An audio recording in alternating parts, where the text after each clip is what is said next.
What's up, guys? Welcome in. Welcome to Kaiju Kingdom Chronicles of Koffer Chronicles. Yeah, God damn that's it. how we're doing it. This is the God damn it.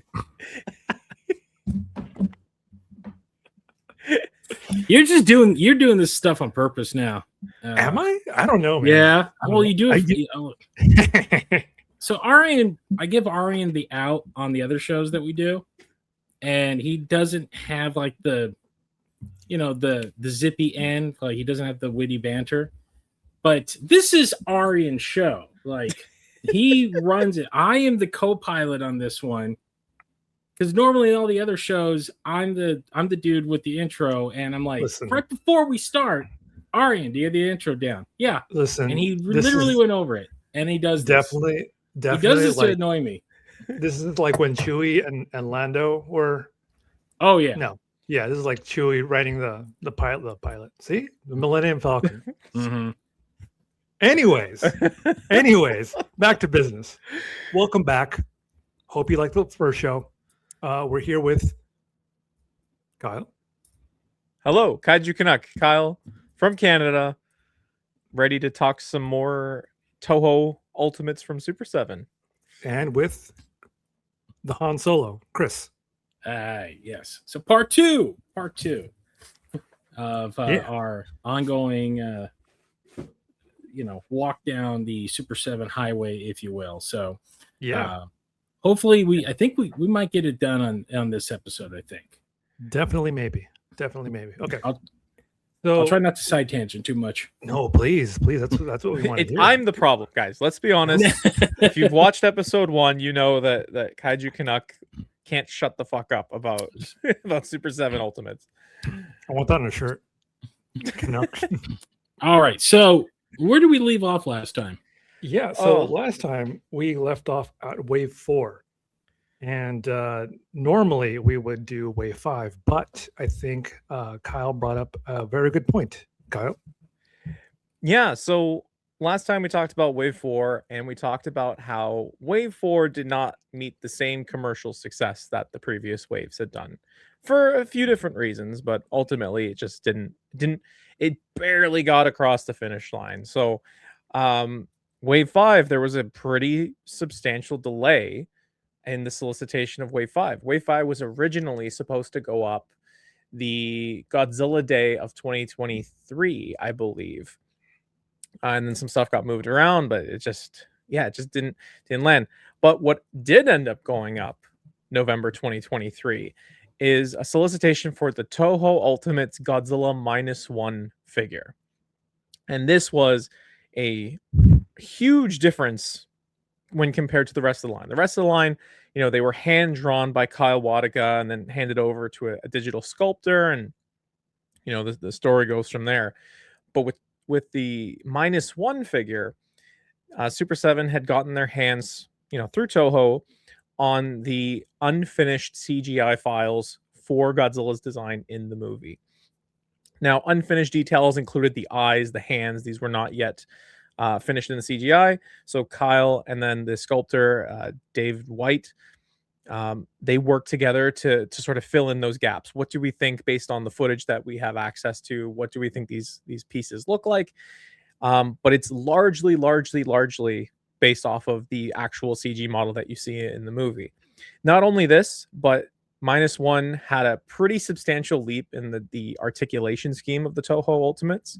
So the chest had a pivot that was much had a lot more range of movement than the previous figures. But the big thing that a lot of people were excited about was that the tail had a new articulation scheme, which was similar in nature to the segmented tails that NECA implemented toward the back end of their time with the license. So this goes up 2023. Really cool, like, American company making merchandise to coincide with the release of a Japanese Godzilla movie happening in real time. Very exciting stuff. And this release does very well for Super 7. I think that figure was solicited. So that was solicited November 2023 and has remained in production through to at least the beginning of this year. Like the Wow. retailers have kept reordering. And it's still readily available on Amazon Canada. I believe it's on Amazon US. Yeah, Big Bad Toy for Store sure. still has it in stock. Like it's been a huge success. Yeah, it Now- was. go well, ahead. I'm sorry. I mean, we have a little bit of that. I think has to do with the fact that -1 took off like it did. Mhm. They carry on. I mean, it is arguably one of the best in the entire line. I reviewed it when it came out. And I'm just like, oh my god, this thing is leaps and bounds. Mm. So much different, and in many ways better than some of the previous releases. But I think it's the fact that everyone and their brother went and watched -1 when it came out in December because there was nothing else out there, and everyone was like, "This is a Godzilla movie? Like, holy crap! Like, they can make Godzilla movies like this." So, I do, I'm glad that it hit like that, but there's a little part of me that's like, if it didn't hit like that, like, would that have, like, really, in another world, would that have like faltered this line as hard, much harder? Like, would it picked it back up? Interesting. Mhm. Yeah, this is the -1 Godzilla was a very good way of opening up to customers who normally don't collect Super 7 or Godzilla. Because it's a huge figure. It's what, 8 inches tall? It's Mhm. taller than the Monster Arts, and it's readily available. And I think it beat the Monster Arts to the market, Oh, did it? at least the US market, I Did want it? to say. I think it did, at least on the US side.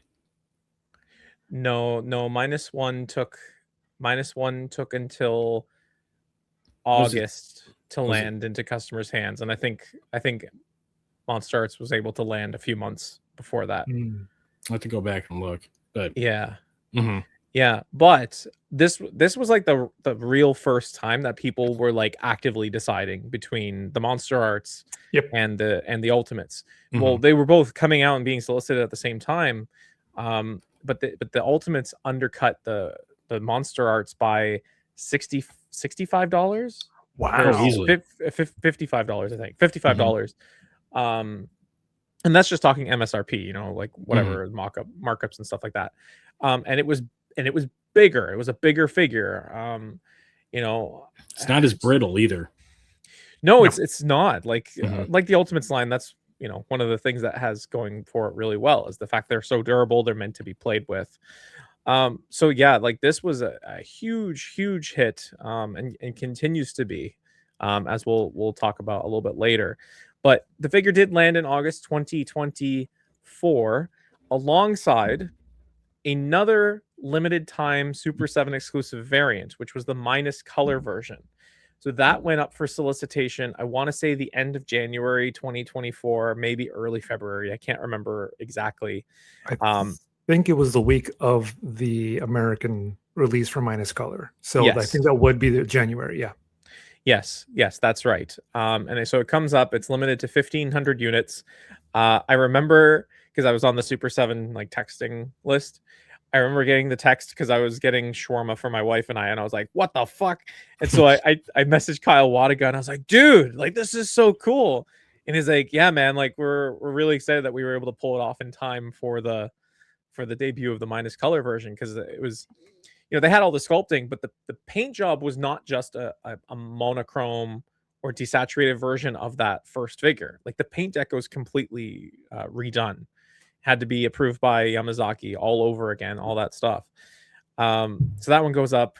And I remember because they had a counter on the website counting down from 1,500 units.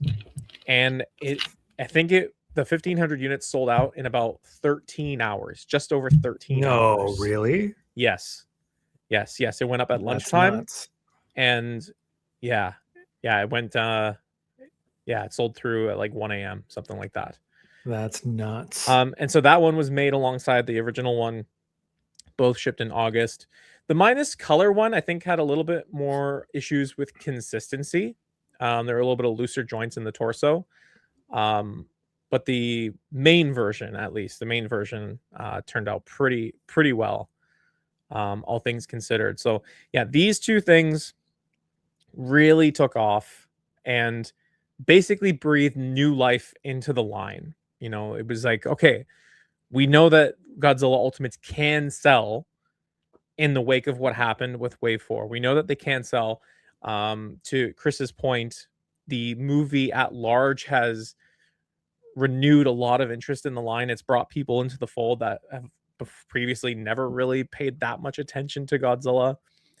And so, yeah, that's the story of how Toho Ultimates was brought back from the dead, basically, almost dead.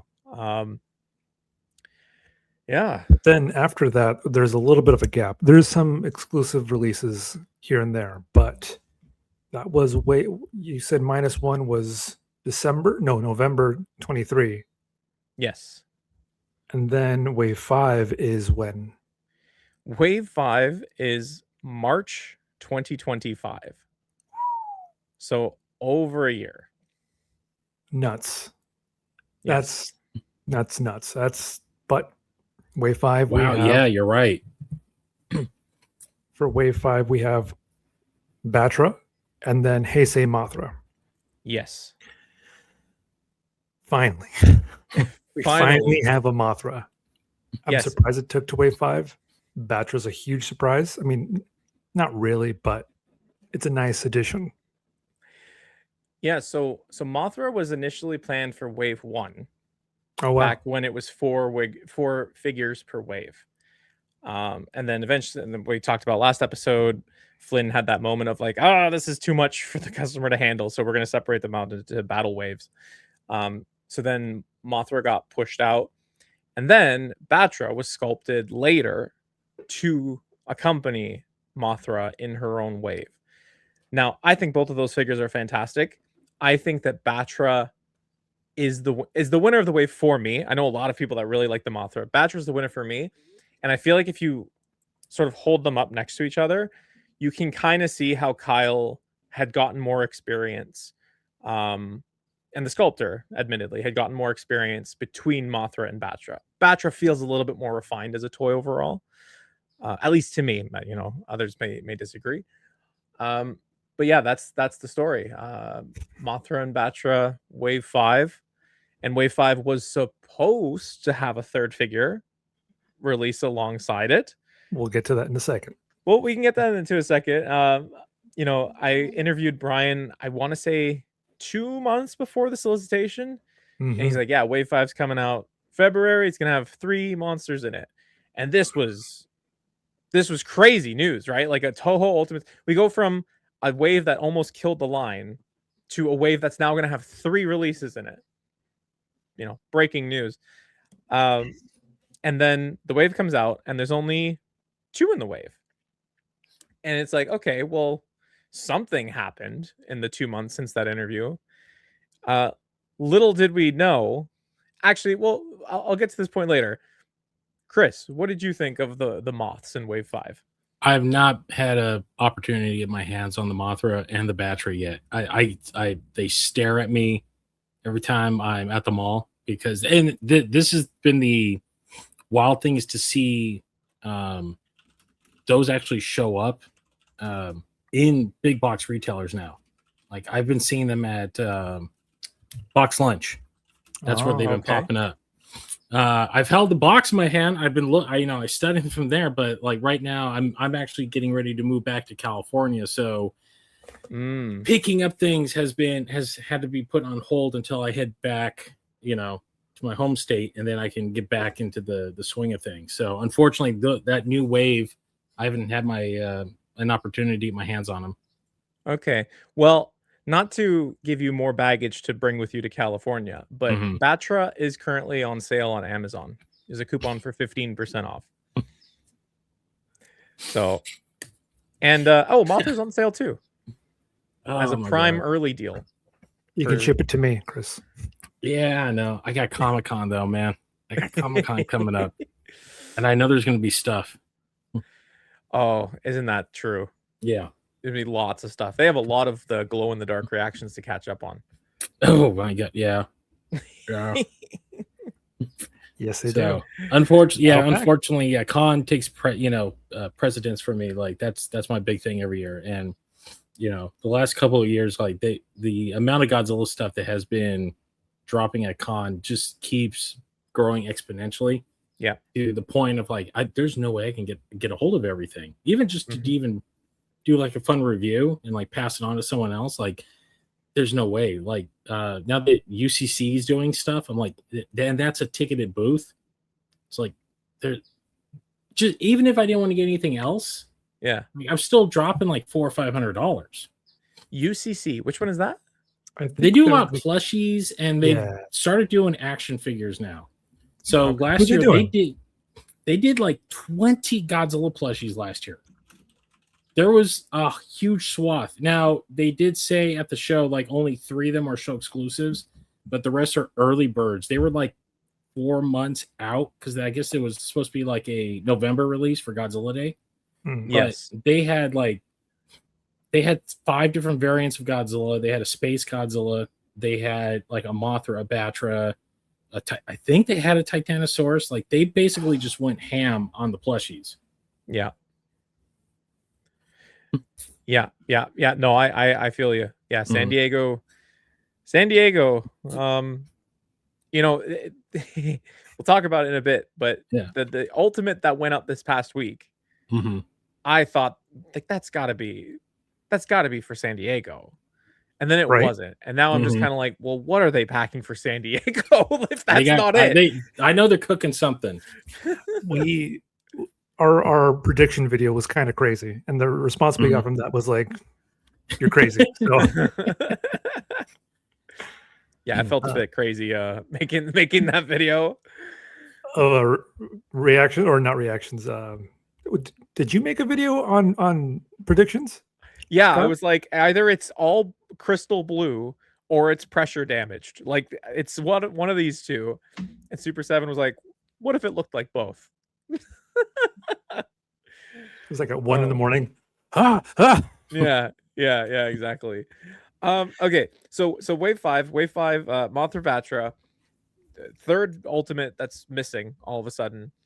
And it's funny, I recorded a video with Kyle talking about Mothra and Batra, and there's a moment toward the end of the video where I actually realized while I have it on screen that the name of the third figure is still in the URL for the wave. And it turns out that this third figure is called Centuries End Godzilla. At the time, don't know what it's called. Like, don't even know what it looks like.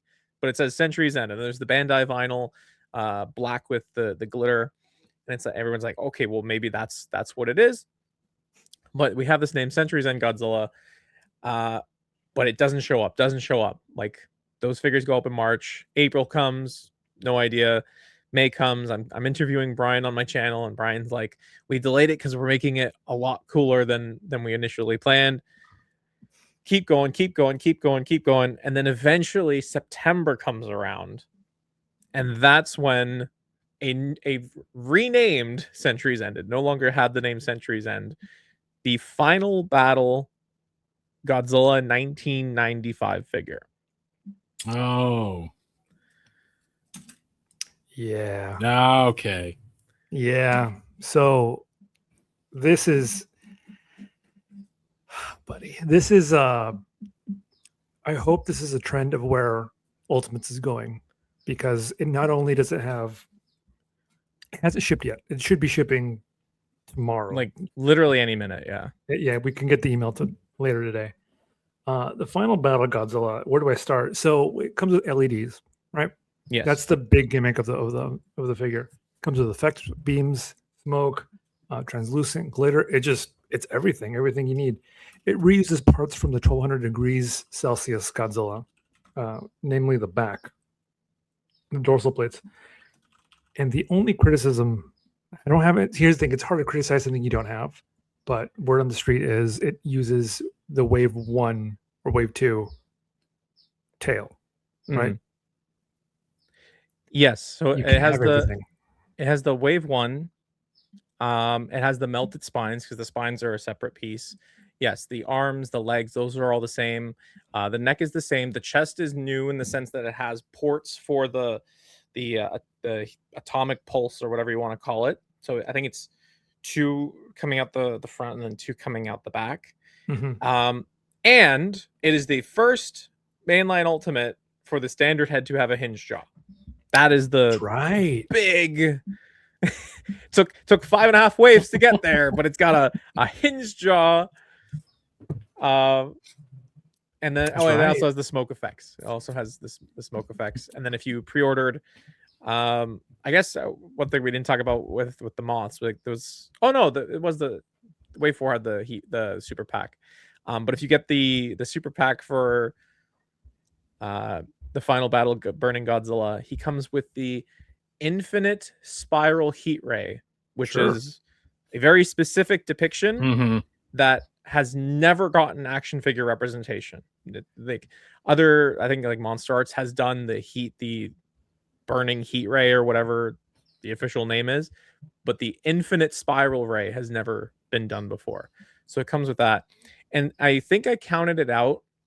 I don't remember exactly, but between the LED effect, the smoke effects, the pulse effects, and the heat ray, I believe there are 24 different ways to pose that figure, depending on what you have What? equipped. That's Yes. actually quite. I mean, that's pretty goddamn impressive. Yeah.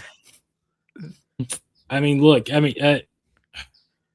I've talked about this with Arian before. I mean, there feels like a weird unwritten rule for the most part that once Bandai dips their toe in something, it's game on for everyone else. Yes. Except I don't know, Haya seems to be kind of like sticking it to them, but that just might be because of certain geopolitical policies. We'll just put it that way. But I mean, they just started releasing, or at least re-releasing, the Monster Arts with the LED gimmick at considerably higher price. Like the Kira was just put out, and some friends in Japan showed it to me, and I'm just like, "That's it?" And they're like, "Yeah, that's it." So, at the very least, I'm hoping, as Arian kind of touched on, like, if you can do this with, if this thing does look as well or as good as the promo photo show, like, yeah, you got a chance to really kind of stick it to some of the other people that are kind of I'll just put like resting on their laurels a little bit. I just think it looks cool. Like It does. I don't want to compare A it burning to, Godzilla should glow. I mean, UA Monster Arts has that one coming out pretty soon. If it's not out in Japan already, that actually, I think it actually has a smoke effect to it. Like you put a little water in there, and it lights up, and I think it steams kind of like the humidifier does. Mm. Oh, okay. So, yeah, they're doing that. They showed it off at last year's Godzilla Fest, like the promo one, and it looked amazing. Like I think it stands like 10 inches, but it's like $300. It's a ridiculous price. Oh yeah. Oh, that's great if you're into that. And so what's the MS and what was the MSRP on this burning again? This was 105. So it was because this was around the era when the tariffs increased everything. So it was, the baseline was the new $95 mark, and then the LEDs added an extra $10 on top of that. Still not bad at all. I mean, no, I agree.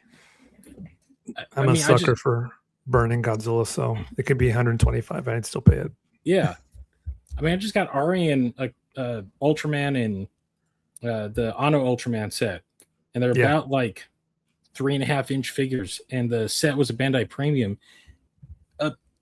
I had a friend order it in Japan for me so I can ship it here, because when it went up on Big Bad Toy Store, what was it? Almost like $200. $200. Yeah, it was $200. It was still $95 for a tiny little LED bulb that's powered by a battery for 2 figures that stand about the size of like an old school TMNT figure.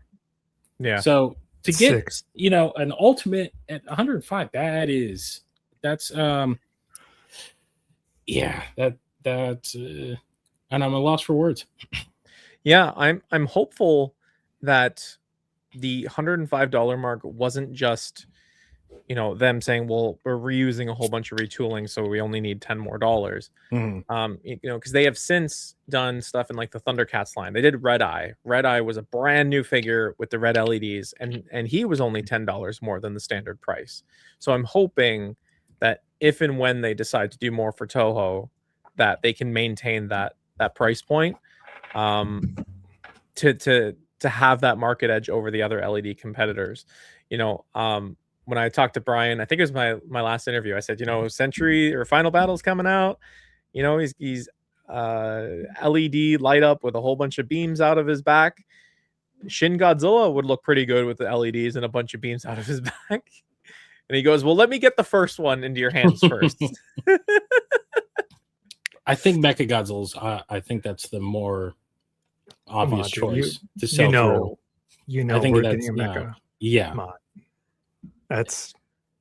Come on. And most likely, I think if we're going where we're going next, I think it's the figure that I think we're going to talk about next. If I'm correct. Sorry.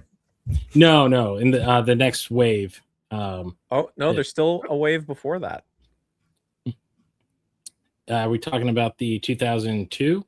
Yes. We're talking about wave 6. Yes. Now. So moving on. This is, as of this recording, still a couple months away. Mm-hmm. But this was put up for Godzilla Day of last year, correct? Yes, 2025 Godzilla Day. With a teaser image of Shin Godzilla, it was like, oh my god, here we go. This is it. This is, it can only get better. Surprise was the 2 additional figures coming with it, which is Kiryu and Kiryu Goji. Is that his official name? 2002 Godzilla. I don't know if I would say it's an official name, but Kiryu Goji. Everyone calls him Kiryu Goji. My understanding about the 2, before we get to Shin, because that's gonna be a whole an hour. Yeah. My understanding was that Kiryu and Kiryu Goji, Godzilla 2002, were planned earlier in the line. Is that correct? Yeah, I don't know if I'd say they were planned earlier, but they were sculpted shortly after the first round of Heisei characters. So Godzilla, Destroyer, Space Godzilla, Mothra. Like after that first batch, then the Millennium stuff was made, the Kiryu Goji and Kiryu. And that's why when you look at, I think mostly in the Godzilla renders, there's like artifacts. It looks very reminiscent of their Godzilla 89 sculpt. If you compare it to like -1, it looks like they took in a step backward. And that's why in my chat with Brian, I wanted to confirm, is he going to have the same articulation upgrades that -1 had? He has, it'll have the same upgrades and even more so. So hinge jaw, improved tail articulation. But yes, Kiryu and Kiryu Goji, they were sculpted a long time ago, and then were given articulation updates just prior to solicitation Godzilla Day 2025. And Shin Godzilla is completely brand new. And before we get into it, let's address the elephant in the initial reactions weren't too hot. Yeah, no, you're totally right. I mean, myself included, Wave 6, there were just things about the solicitations, like the names, like it wasn't Mechagodzilla 2002, it was Kiryu Mechagodzilla. It wasn't Godzilla 2016, it was Godzilla bracket Shin. Like there were just, and then Shin, any photo that Shin is in had an additional disclaimer in the bottom. I forget exactly what it was, but it was basically like product. I forget what it was. The final product, not final. Something the yeah, normal exactly. Legal tender. Yeah. So like I remember emailing Brian just being like, hey, like, here are some questions I'm seeing from the. Also, like Shin in the solicitation has no articulation cuts. It's just one seamless thing, leading people to think like, is the Ultimates just a statue? So I remember emailing Brian, asked him like, what's the deal with this wave? So he confirmed the articulation upgrades to Godzilla and Kiryu, and then he says that the Shin render is not representative of the final product. It was approved for marketing under the condition that they would make several changes that Toho requested. So the changes included lengthening of the tail. The teeth had some pretty substantial changes, and then some small adjustments to the shape of the head. The tail, I think, is the easiest one to perceive if you look at it in the render versus what we saw at New York Toy Fair earlier this year. Like the one at Toy Fair looks much bigger and much better. When I reposted Brian's post on Super 7's Instagram of him holding the prototype, the immediate reaction is like, oh, yeah, that looks miles better than whatever that image that they gave out. So the tide did turn a bit into, favorably for that figure once they actually saw the prototype. So I'm assuming Comic-Con, they'll probably have the painted proto ready to go. Hopefully. Fingers crossed. Yeah. Fingers Or crossed. I don't know if they'll have the painted promo, but maybe they'll have the tooling output when it's in like the funky colors, whatever the factory has on hand, just to make sure all the tolerances are right. I wonder if they'll have one of those. I hope they do. I hope that we get a chance to handle the prototype and see what it's like. That would be pretty dope. But yeah, Shin had a huge glow up between the solicitation and New York Toy Fair. Interestingly enough, though, like as much as people on Instagram and Twitter and Facebook, I'm sure I'm not on Facebook, as much as there was a lot of criticism when the renders went up, I still think, I've never confirmed this with Brian, I still think that like the core Super 7 customer showed up for that wave and purchased in droves. Because I asked Brian, the one at New York Toy Fair was like so much better. Were there any thoughts to go back to the website and update the render to match the new one? And he said, I'll check with the team, but I don't think we're planning to update the render. And it's like, how many people bought this thing that you don't feel the pressure to update the render? Like, it's a bit of a mystery to me. It could be some legally, Maybe. Toho's a fickle mistress with this stuff. Toho's also has been known to be slow with approvals. So that too. Yeah. So there's probably it's probably more of a nightmare than anything else to fix that picture. So if it's selling, it's selling. I think that Toy Fair thing really was the positive PR that figure needed. So like I said, from reposting and everything, the comments I saw were like, oh, okay, yeah, I'll definitely be grabbing that, or at least at the very minimum, it looks 10 times better than whatever that photo you gave us was.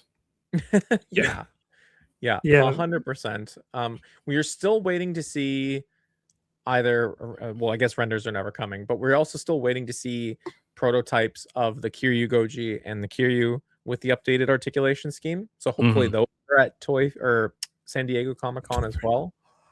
But fingers crossed. Yeah, no, this was if they had a stronger launch with this wave, like if Shin had the finalized render, if the articulation cuts were more obvious on the other two, I think that this wave would have been a really, really strong. It would have had a much stronger social reaction than it did.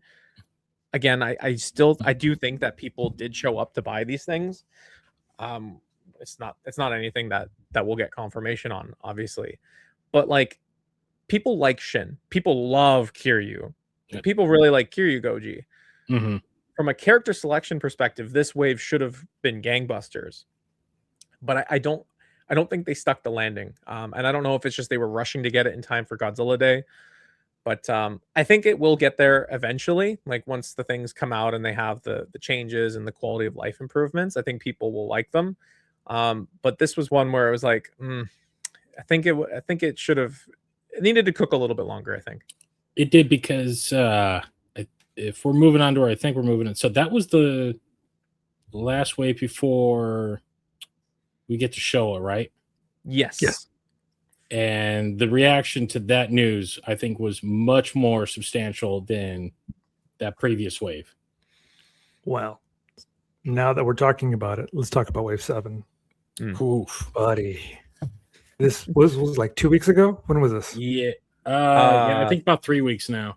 Yeah. 3 As weeks? of this recording. I think it's about 3 weeks, yeah. What a way to start your summer with a new wave of Super 7 Wave 7's Ultimates. Mm.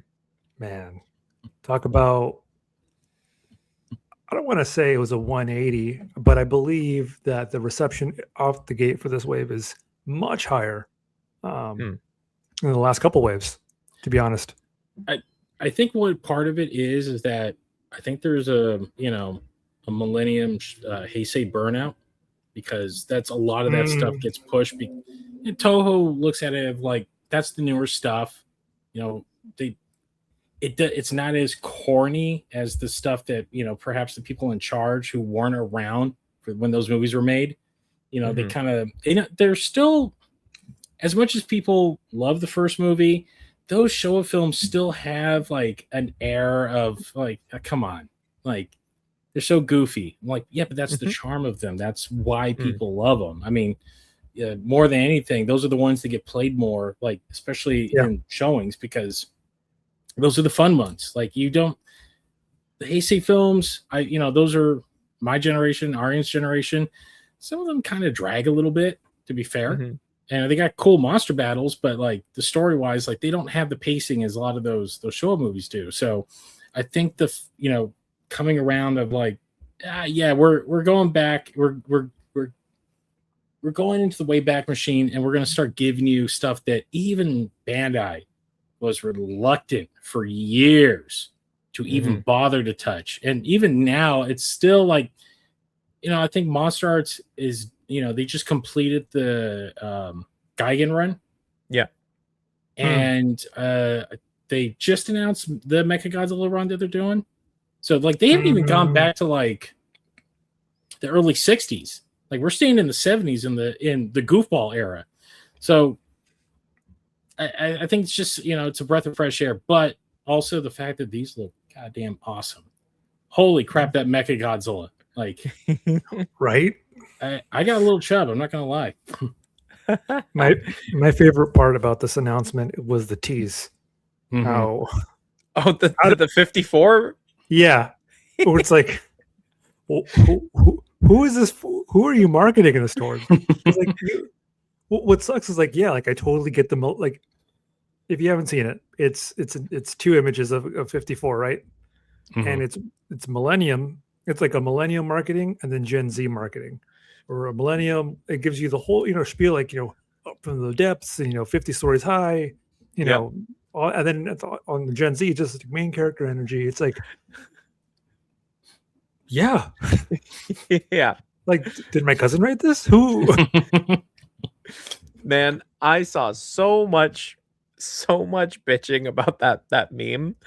But if you go and you look at that post has so much engagement compared to like other posts around that time, that like it got a ton of visibility. Like a whole bunch of people were seeing this meme. And then it took like a month after that right for it to actually solicit. It just, oh my god, like it came out of nowhere too. It's like it's just in the middle of what, June, May, and boom, here's a 54 Godzilla tease. I wasn't expecting it. And not only that, but let's not forget that these actually got prematurely announced too. Yeah, because someone. Oh, did they? Amazon jumped the gun. Yeah, they jumped the gun by about, I think it was like 4 days. Oh no. Yes. Yeah. Yes. Now they weren't up for pre-order. Like I think there was a hot second where there actually was a pre-order link, and then it got taken down, but they didn't yank the rest of the page. So though all the promo images were up. Like when I posted about this, I'm like, this is clearly someone goofed. Like they weren't supposed to do this. So I'm assuming like the official it went up like on a Tuesday. I'm like, it's probably Friday that Super 7 is going to make the proper announcement. And then I think 2 days later, they did the tease image. And then we got the full details of what the actual figures were. But by then, like, the cat was already out of the bag. Yes. Yeah, you're pretty much on the money. The Amazon put the postings up on a Sunday, and then Super 7 put the teaser up on Wednesday, and the solicitations up Thursday. So over those 4 days, people are like, when's it going up? When's it going up? When's it going up? They see in the Amazon images what looks to be a super pack. It's like people want the super pack because they want the beam head, they want the little Caesar statue and everything. So yeah, this wave This wave is honest nuts. this It's wave nuts. it is nuts. It makes me it to me, like, Super 7 was built for this. This is what Super 7 was built for. Okay, these are the movies that showed on Saturday morning cartoons for us and my dad and all that stuff. And like, yeah, you should be like, Brian's talked before. He's like, we're making American toys for an American audience. It's like, yeah, these are the ones that the Americans want. This, it's like the Heisei stuff is cool, or Millennium or whatever, but this, if you want toys for people to pick up and like clack together, this is what they wanted. And so to see them make this debut into Showa, and not only that, but to see the wave do so well, because they debuted 300 super packs, because the wave is already well into production. It's going to be shipping in about 6 months, which is a much shorter timeline than what we're used to. 300 super packs sold out in about 10 days, which is nuts, quite considerable. Because that was what 300 and was it like $325 or something like that? It's $285. $285. Okay, so and you get 3 figures for under $300 plus the additional bonus. And not like that, but these things are loaded with extras. Oh, the amount of bonus stuff that you get. The fact that Mechagodzilla comes with the tiny little black hole planet alien, the simian. I'm like, yes, I can't shove my money through the computer fast enough for this thing. And then the 74 Godzilla, which I think is arguably if that figure ends up looking like that promo image at within 90%, it's probably going to be considered up there with the Destroyer and the -1, because that is an insanely beautiful sculpt. Yeah, and not only that, it's going to be a rock solid toy. Like, that's not going to be flimsy. That's not going to feel delicate. That is going to be the missiles you might have to be a little bit careful with, but that is going to be a toy that is built to be loved by a child. And the fact that they have the neck sleeve with the missiles in the neck, that's the stuff that I'm looking for. The bloody head variant, like the battle damage. The only thing I wish is like in that extra battle pack, I know it would have broken the budget, but the 2 power towers to strap around them, that would have been nice. But I get it. It's just you're asking a lot at this point. Yeah, if they had pulled the beam head out to save for a 75, because like you could do that would be interchangeable, and to put the towers in instead, I think that would have really sort of sealed the deal on it for those that were on the edge. But to me, this feels almost like a reset of the line. Like seeing this loadout of accessories, like 54 has 3 interchangeable heads, Mechagodzilla's got 2, and then 74 has 3, and the missile fingers and the rocket effects out the feed and all this stuff. Yes, and the force field. Yes, yes, the elusive force field. Like this feels to me like, okay, they really want to hit Showa hard. I'm so excited for this line to be in Showa. This is where they're meant to be. The property is ripe for it, because like we've said, Haya has yet to touch it. Monster Arts is touching it like 2 or 3 times a year, maybe. Yeah.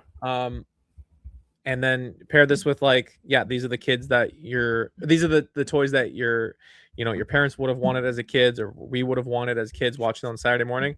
Like, sign me up. I'm here for it. Holy cow. Yeah.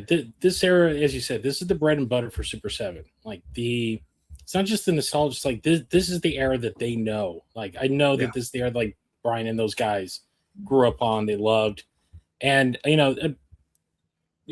credit where credit's due, the fact that, those movies are readily available on HBO Max.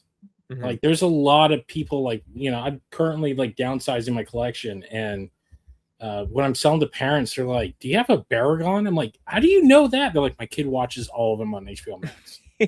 Like he That's just sits there and amazing. watches them all day. And I'm like, there's a little bit of me that just wants to roll the single tear like the Indian in the ad. I'm just like, I don't have one, but I can lead you to one, man. I want your kid to have a Baragon. I never had a Baragon as a child. I want him to have what I didn't have. Yeah. So Crazy. yeah, and not only that, but I can already see the fact, because not only, I mean, the next, at the very least, a con exclusive would be to do Mechagodzilla 2 and a 75 Godzilla, because that's a basic reworking. Like there's a tiny bit of tooling, or maybe at least molding they need to do to Mechagodzilla, but the 75 suit is just a brand new head. Like that's just a new head sculpt on the same body. So that could easily be done. I'll do you one better. How about a fake Godzilla? I mean, they already did it in a reaction. Give it to me. There was half transformed. Yeah, but he doesn't have the head. That's true. He doesn't have the head. If they were to do the head and maybe the scuff on his arm or whatever, that would be cool. So I don't think 75 will be a con exclusive, only because I don't know, Chris, if you collect the reaction mainline. I have to pick and choose with those. Sure. The 75 Mechagodzilla is almost entirely new sculpting than the 74. And the thing that's remarkable about that is the way that reaction is stylized. They could have gotten away with just redoing some of the paint or whatever on the 74, calling it a day, but they actually went and redid almost everything. And that leads me to believe they will do the same thing for 75. I don't think we'll see 75 for a hot minute. But I know 75 is Brian's favorite Mechagodzilla, and I think he's not going to pull any punches with that one, but he's going to give it some room to breathe. I mean, do you think that's an easy trio set too? Do you think we're getting a 75 and we're getting all those things because it's a Brian's favorite, or is that because Super 7 is very, when it comes to the releases? I don't know what this means. You have to explain. Like, for those listening, Aaron just like karate chopped his camera. I don't know what he's doing. Like he's using that street slang. Like, you need to like know it has to be like this and it has to be like that and it has to be like is that a Brian supervision or is it Super 7 like we can squeeze one by? It may be a little bit of both. But I can see Brian being like, Mechagodzilla 75 is not the same. It's not the same. Has to be done right. Yeah. Oh, honestly, like 74 is my top. It's my absolute favorite of the entire run. I love that 74 movie. It's easily my top 5 of just regular movies. Yeah. I think it's miles better than Terror Mechagodzilla in every way. I know a lot of people love Terror Mechagodzilla. It's honestly like my least favorite show of film. Yes, bold words. I know. Jessica and I did our rankings for the 70th anniversary, and I put 74 at the bottom, and I got roasted like a holiday bird for that. But the 74 Mechagodzilla film it has everything you want. It's such a fun film. It's a kitchen sink film. I mean, the only thing that I get, because you're doing Showa, so you kind of have to do the 54, with the line, but I would have actually preferred a King Caesar in this line and kept it. But the problem with 54 is like, where are you going to put him at with anything else? Well, if I remember correctly, I think it was with you, Kyle. Brian straight up told us that show is going to start with 54, right? Yep. I made a joke to him. I showed him all the Mechagodzilla 74 figures that they had made, which was a lot. And I said, I have a pretty good idea of who you're going to start with when you get to Showa. And he said, well, I would be remiss if we didn't start Showa with 1954. But you can expect to see Mechagodzilla 74 and Hedorah in short order. That's exactly what he said, which leads me to think that Hedorah is lined up for Wave 8. Now, if you do Hedorah properly, he's massive. And I don't know if that's going to be a 3-figure wave or if that's going to be like Hedorah's the big one, but but then Godzilla 1972 has all these, or not 72, 71? 71, right? 71. Yeah. 71 has all these battle damage swappable parts. That's the sort of direction I'm leading to. I am very, because again, because those suits are very distinctive because they're much more anthropomorphic, so they do lend themselves to a action figure much more. That 74, that 71, well, it's recycled, 68 suit basically. That one, I'm like, I can't wait to see them crank that thing out, especially if you're doing Hedorah, because the beauty about Hedorah is that it's kind of like Destroya. Like, you can milk Hedorah for at least 3 more figures. The flying form, the crawling form, and the tadpole form. So, like, you can actually do like a battle set. Yeah, battle set or like an evolution set. See, they did this con exclusive reaction a while ago. Yeah. I don't know if either of you guys have this one, but this is a beautiful Hedorah figure. The metallic blue, the pink, and the orange. Like, it's so fantastic to the point where, if you sell what was it? It'd be like $120 Hedorah figure. You repaint it like this, I'll buy it again. I don't give a shit. So, Brian's talked about it before. Like, the Hedorah fan shows up for Hedorah. Like, there's not a whole lot of Hedorah fans, but no. I know. I think there's a lot more than now, especially like that movie was ironically the dark horse. Like, even by Toho, they kind of washed their hands of it, but at least over here, like in the US, like that is one of the most popular Godzilla movies because it's just so weird. Now, I know, even back in the day, man, like I would talk to when you would find another Godzilla fan, because that's the thing, that movie got play on local TV a lot. The 70s films are the ones that got recycled the most because those were the AI. I believe those were the AIP films. So those live tape libraries went to every local station out in this country. Out in LA on KTLA, they played Gigan, they played Hedorah, and they played Megalon around the clock at 3 a.m. every Saturday. So if you were like up or you couldn't sleep or anything like that, those movies were on all the time. And not only that, but Hedorah and I want to say Godzilla's Revenge, Hedorah and Megalon were the two most bootlegged 4th generation tapes that you could pick up at your local video store for in the $4.99 rack. Those got played over and over. So I think there was always Hedorah fans because it's such a cool concept. Like, it's just a walking pile of crap that Godzilla fights. And it actually, when you watch the movie, Godzilla gets his ass handed to him on a silver platter. Like, it's the one movie where outside of Mechagodzilla, he gets messed up the most. And he literally gets crapped on in that film. Literally gets crapped on. And I think people appreciate it a lot. Yes, he flies and it's goofy, but history's been kind, I think, to that. I really wish Bono was alive to really see that, your weird Hunter S. Thompson style movie just, it won the acclaim of a whole generation. So I know Super 7's, they're going to do, it's look at how many of the reactions they've already done. I don't put it past them to do all the Hawaiian variants, all of the other things, because I know that they absolutely love Hedorah over there. Yeah 100%.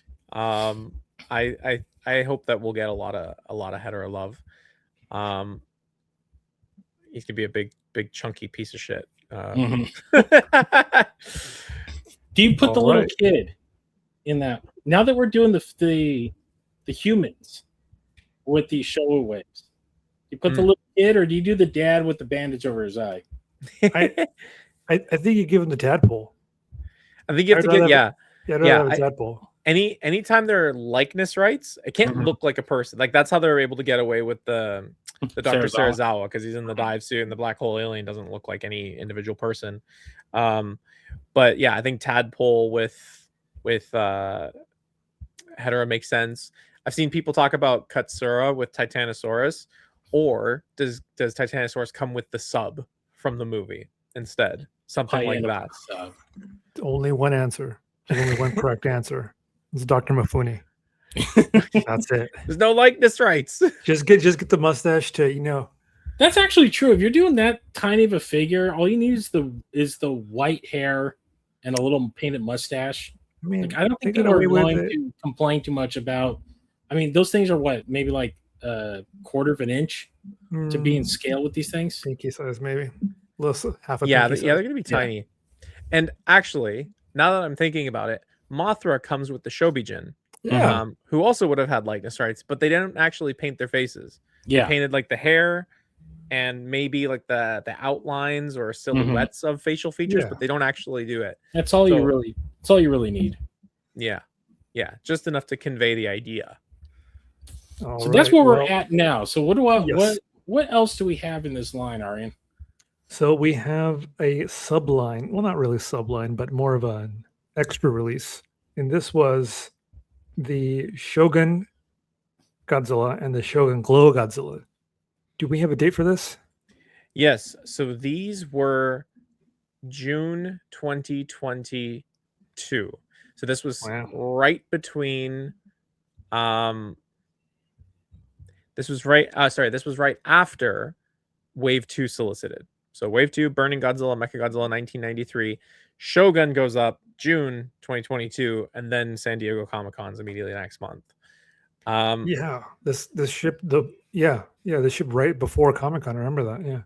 Yeah. So 8 inches tall. I want to say like 6 inches long, or maybe 4 inches long. Big ultimate recreations of that Shogun sculpt, which they've been giving a lot of love in the reaction line, but now it's fully scaled up and it has the firing fist. It's got the flicking tongue. Love it. The flicking tongue, they've redesigned the mechanism to be a little bit more modern and a lot less fragile. Yeah. And then the flying fist, I remember Kyle mentioning that when they were talking with the factory, they said, we've got 2 different kinds of springs here for the arm. We've got one that launches at 3 feet and one that launches at 9 feet. And Kyle said, it's got to be 9 feet. 9 feet.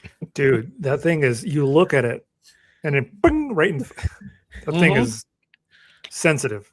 Yep. Yeah. Not for kids. No. The fact when they announced that the reaction of it, that one, like, again, like as a kid, growing up in the 90s, you didn't have a lot of Godzilla representation, and those Shoguns were not expensive yet. Yeah. They were still kind of like a dime a dozen, because 94, they're only like 14, 15-year-old toys. Mm-hmm. So my dad had got me one, but it was missing the fist. And he's like, here, everything else worked. They actually still had the tab on the back. I love that thing. That thing, like, for me, like, it came out 3 years before I was born, but I'm like, this is awesome. Look how big it is. And then in the years, once I became an adult, I'm like, I got adult money. Let me get another one. $800 for one with the no, I'm not doing that. So when they announced it in the reaction form, I'm like, you know what? This is perfect, because I don't got a lot of room. And this faithfully recreate, like, it was like I was holding that thing in my hand again, but I'm like, this in an ultimate would be great. So when they announced that ultimate, I'm like, yeah, of course. I grabbed one. When the fist did hit me in the face after like loading it, I'm just like, yeah, this feels about right. It feels good. That'll work. Clearly the older generation loved the hell out of that thing.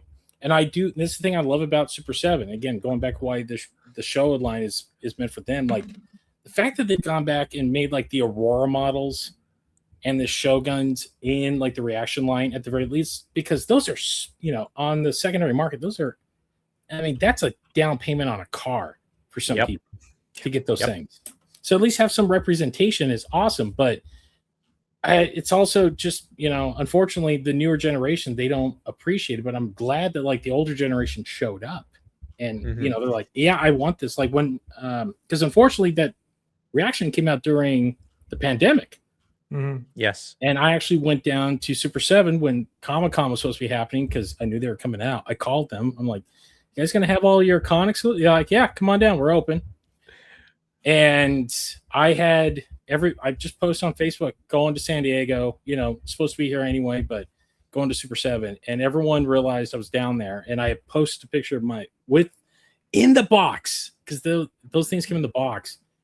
My phone blew up immediately. They're like, "Hey man, can you get me 2 of those? I need 4." Like everybody and their brothers started. I'm like, and I asked the proprietor, I'm like, man, how many are you willing to sell me? He's like, I can only do 2 per person. Thankfully, I had like 4 friends with me. I'm like, what if all my friends bought 2?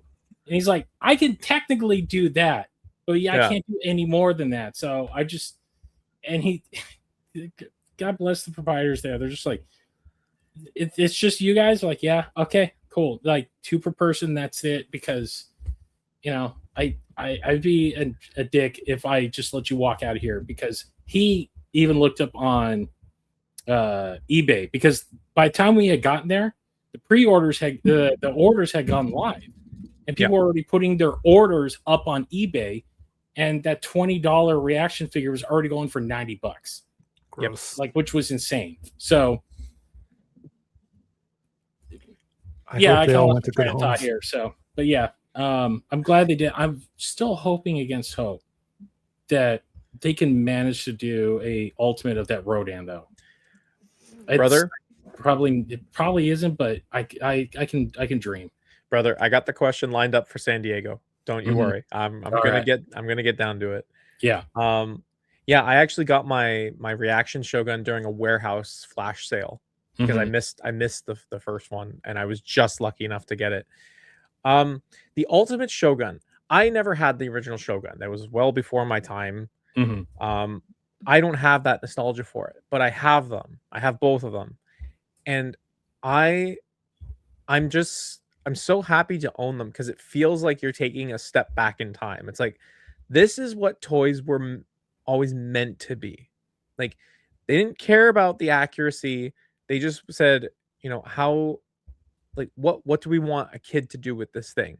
It would have been on these ones don't have wheels, but it's like, it's on wheels, so you can move it easier. He's got the flicking tongue, so you can imagine him firing, and then for some reason his fist flies off, so there's a play function.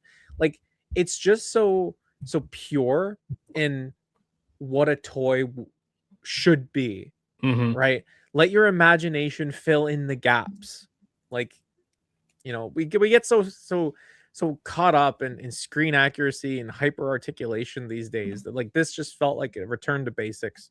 I have all of the ones so far, all the Shogun repaints, because how many did they do now? There are 5. Wow. 5? There are 5 in total. Yes. Wow. You're right. Original and then 4 repaints. Yeah. Forgot the last one. Yeah. Yeah. There's not much more you can say. I mean, we're all gushing about it because it's a great toy. Aside from the accuracy, like, it's accurate to what it's supposed to be, but it is what it is, right? Yeah. It doesn't look like Godzilla, but no, it's a great recreation. I'm pitching to do an episode on Godzilla, Americana Godzilla, because it's something that I feel like I'm the youngest guy, and I'm 42, that actually still cares about that stuff. Everyone else that seems to care, that I know, are all in their 60s at this point. So, but there is, like, when you look at the American representations of any of the Godzilla stuff, that wasn't the Poppy imports or stuff like that. Like, it's a very generic T-Rex with Stegosaurus spines. So there's a lot of wacky Godzilla stuff out there, and that Shogun, because the Shogun we got in the American line is still somewhat different than the Japanese version from that line as well. Like, Poppy put those out, right, Ariane? Yes, those original Shogun Warriors. Mattel, no? Well, no, Mattel put them out here. They imported Poppy, them. Yes, because they were all Go Nagai robots that they brought over, except for like Raideen and what's it? Kamen Rider V3. No, the Kamen. Oh, I don't think we didn't get Kamen Rider. I don't think here, but they it was Raideen, and was it Dairuger? No, not Dairuger. Voltron. No, Voltus. Anyway, I'm getting sidetracked. Might have been Voltus. But yeah, the Japanese version is slightly different than even the American one. Like, there's it's completely different. Different. Yeah, well, there's also there is the tail and the head. There is a different giant jumbo machiner one out there, but Mhm. I think there is actually a Japanese release of the American one as well. Oh, I didn't know that. Yeah, That's fun. it's the nubs on the tails will give it away. Kyle, was there any Canadian Godzilla exclusive stuff that you remember? No. Or was it all just American? No. Like there might have been, but it would be very obscure. Nothing that I'm aware of. Like the coolest thing that ever came up this way, I know X Plus made it. I don't know the official name, but it was a 6-inch GMK figure made by X Plus, Mhm. and it was all silver. And I have that in my parents' house somewhere. That was the coolest thing to have ever really made its way up north. But yeah, we didn't get anything crazy. Yeah, those are early 2000s X Plus USA releases. Yeah, those are right. Yeah, That sounds right. we had to go. Yeah. You had to Tower Records sold them. Yes, that's true. I had all the cameras in that line. But let's get back to our Shoguns. Our next release is the 1995 Godzilla, which is Shogun Godzilla in 95 colors. Yep. Translucent and amazing. Same features, same everything. Yeah. So this one solicits early 2024, I believe, prior to the first two actually landing. I believe that's correct. And it solicits, and it's cast in translucent orange, which was a big deal because the first Toho Ultimate Burning Godzilla wasn't translucent. So it's like the Shogun's translucent, but the main line's not. Yeah, not a whole lot to say other than it faithfully recreates a lot of the burning patterns. It's translucent orange. It looks awesome, and it has all of the same heaviness, durability, and 9-foot spring launching fist that the first one has. And so if you like those first two, you really can't go wrong with the burning one. And next one is interesting. Super 7 has this habit, this fun thing that they do where they do a lot of what if figures. This next one is officially called Vintage Red, but we all lovingly know it as a poppy colorway. I believe this is a Comic-Con exclusive. Comic-Con 2024. That's right. This is the what if this Godzilla, this Shogun was released in Japan with the poppy colors. Yes. I'm not 100% on the poppy variant or the poppy King Source, I believe it's called. Chris? Yeah. You mean the actual colorway? No. The original toy that the poppy's based off of. Is that King Source or is that the It might have been. When you get to like Bullmark and Poppy, like there's so much, and my knowledge only goes. I mean, it hits a rock. That's something for like I'd have to ask like Kyle, like out in Japan. Like he's right here. Oh, yeah, Japanese, Japan Kyle, Kaiju Canuck Kyle. Like he's a walking encyclopedia of that stuff. So when you get to those Hawaiian colors and stuff, like I recognize them, but I couldn't tell you exactly when, where, what.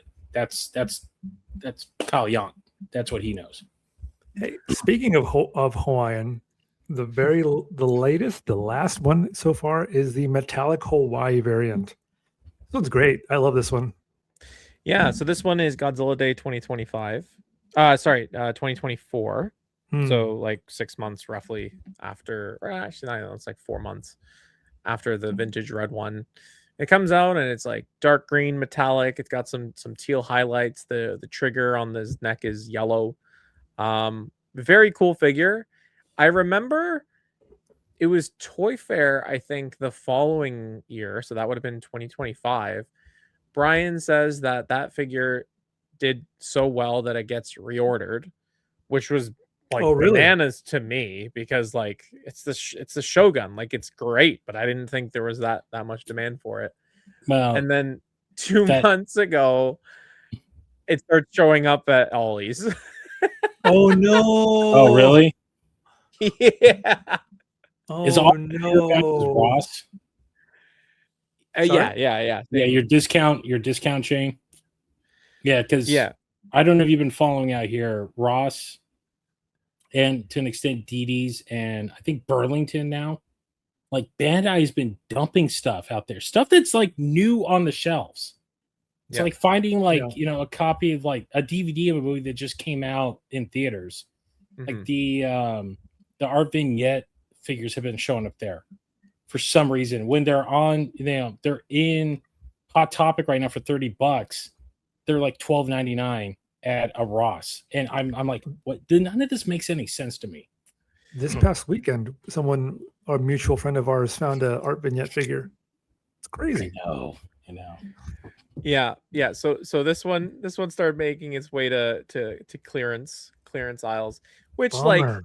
it's a bummer to see it. I'm not sure what they were thinking in reordering that one. At the same time, Wave 1 Biolante and Biogoji are also showing up, which when they reordered those, I was like, all right, what are we doing? What are we doing? You come hot off the heels of -1, and then you reissued the ones with the outdated articulation scheme. It's like, oh geez. So those ones start showing up too.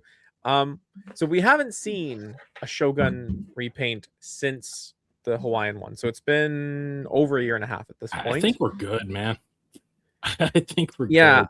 I'm good on Godzilla, but I hope they can bring Shogun Rodan and their Shogun Mechagodzilla into the fold. 1000%. I don't know how much gas is in the tank for Rodan repaints, but Mechagodzilla, you could have some cool ones. You could do your silver. You could do even like the black one from the blind box variants. Yeah. You could do some pretty cool Mechagodzilla ones. Brian, actually, I was just made aware of this recently. Brian has done interviews at toy shows where he's just thrown out ideas. He's like, I've thought about doing Megalon in Shogun. I've thought about doing Ghidorah in Shogun. It's like, I think with the rising cost of everything, Super Shogun, I'm going to assume is on ice for the time being because it's like 300, 350. It's a lot of money. It's asking a lot. I want to believe that there's life to be had bringing it to Ultimate's line. I don't know how much life, but I want to believe. I think if you don't overproduce it like the initial Shogun, like you can maybe get 1 or 2 variants out of it, but don't just plaster the market with it. It's like what Mondo does with their vinyls. Like here we're doing a run of maybe 1,800, but we're dividing them up into the colorways. Yeah, like maybe do it like that. Like maybe limit the colorways. And really push that as it's a little scheming to me because it gives a little FOMO, but it also means that these will move, and if you missed out on this one, you can get at least the next color wave to have a version of that figure. Yes, I mean it's worked for Mondo, so yeah, and there's been some recent discussions because as you guys probably have seen, they've started debuting Showa characters in blind box rather than mainline. Fun. And Brian and I have talked about this 3 times now.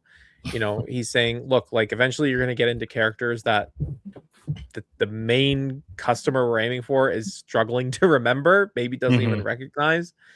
And so I'm doing what I need to do to get them to the finish line. And if that means using blind box format, trusting the blind box customer to overcome those tooling costs, that's what I'm going to try to do. And I get that, and I also understand the other side of it feels bad to take a gamble on trying to get the characters that you're missing and that you want. I mean, the whole point of blind box is to trade too. I think people forget about that. Yeah, there is a social aspect to it, or at least that was the original dynamic and the original vision of it. And to be fair, that wave, the Kamakras, the Son of Godzilla wave, I've seen it at Walmart now, and I've only seen one fresh box. I literally watched the proprietor put it out. Every other time I've seen it, those cases are near empty. Yes, so people are going after them, so it is doing the thing it was meant to do.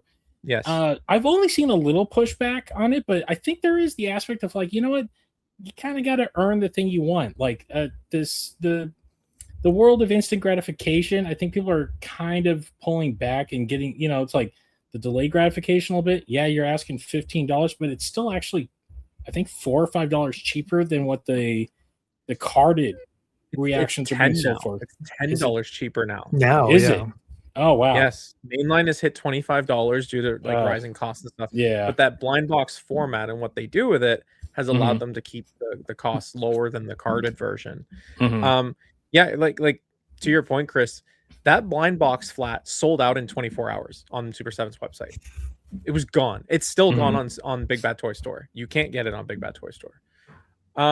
So all of this is to say, like, if they were to do something with the Shogun Ultimates, and they do something in the same vein as Mondo, where they were gonna do limited colorways, you know, limited time only. So come and get your order. If you miss this one, maybe you get the next one, or maybe you're trying to collect them all. Like that's the whole thing.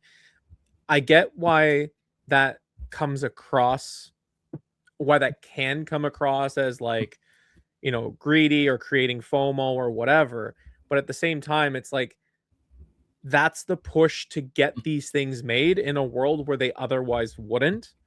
And so if your options are either it doesn't exist or it exists in this release strategy, I want to be in the world where this thing exists in the world.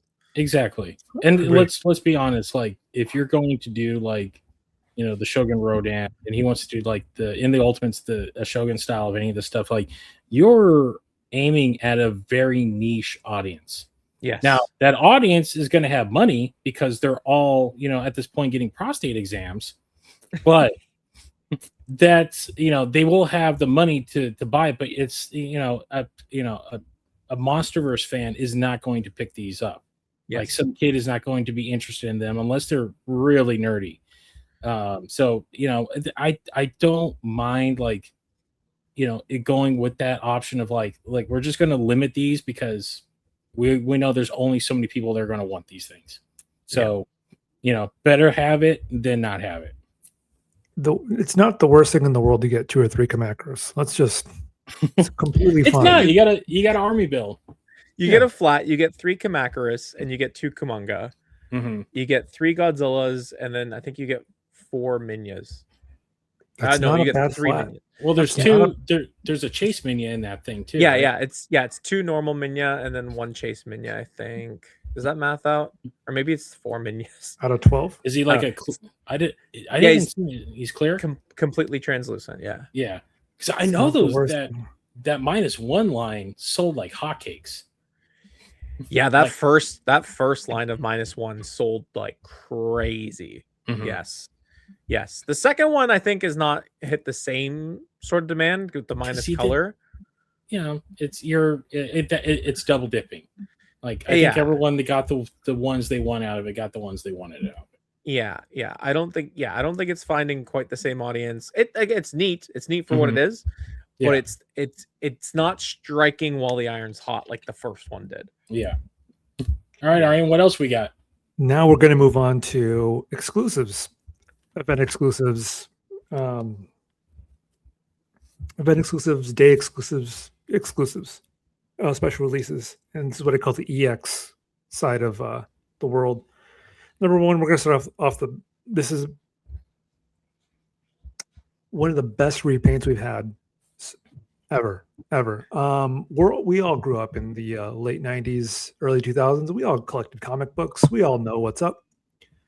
Comic-Con 2023, yes? Yes. Thirsty for Blood. Man.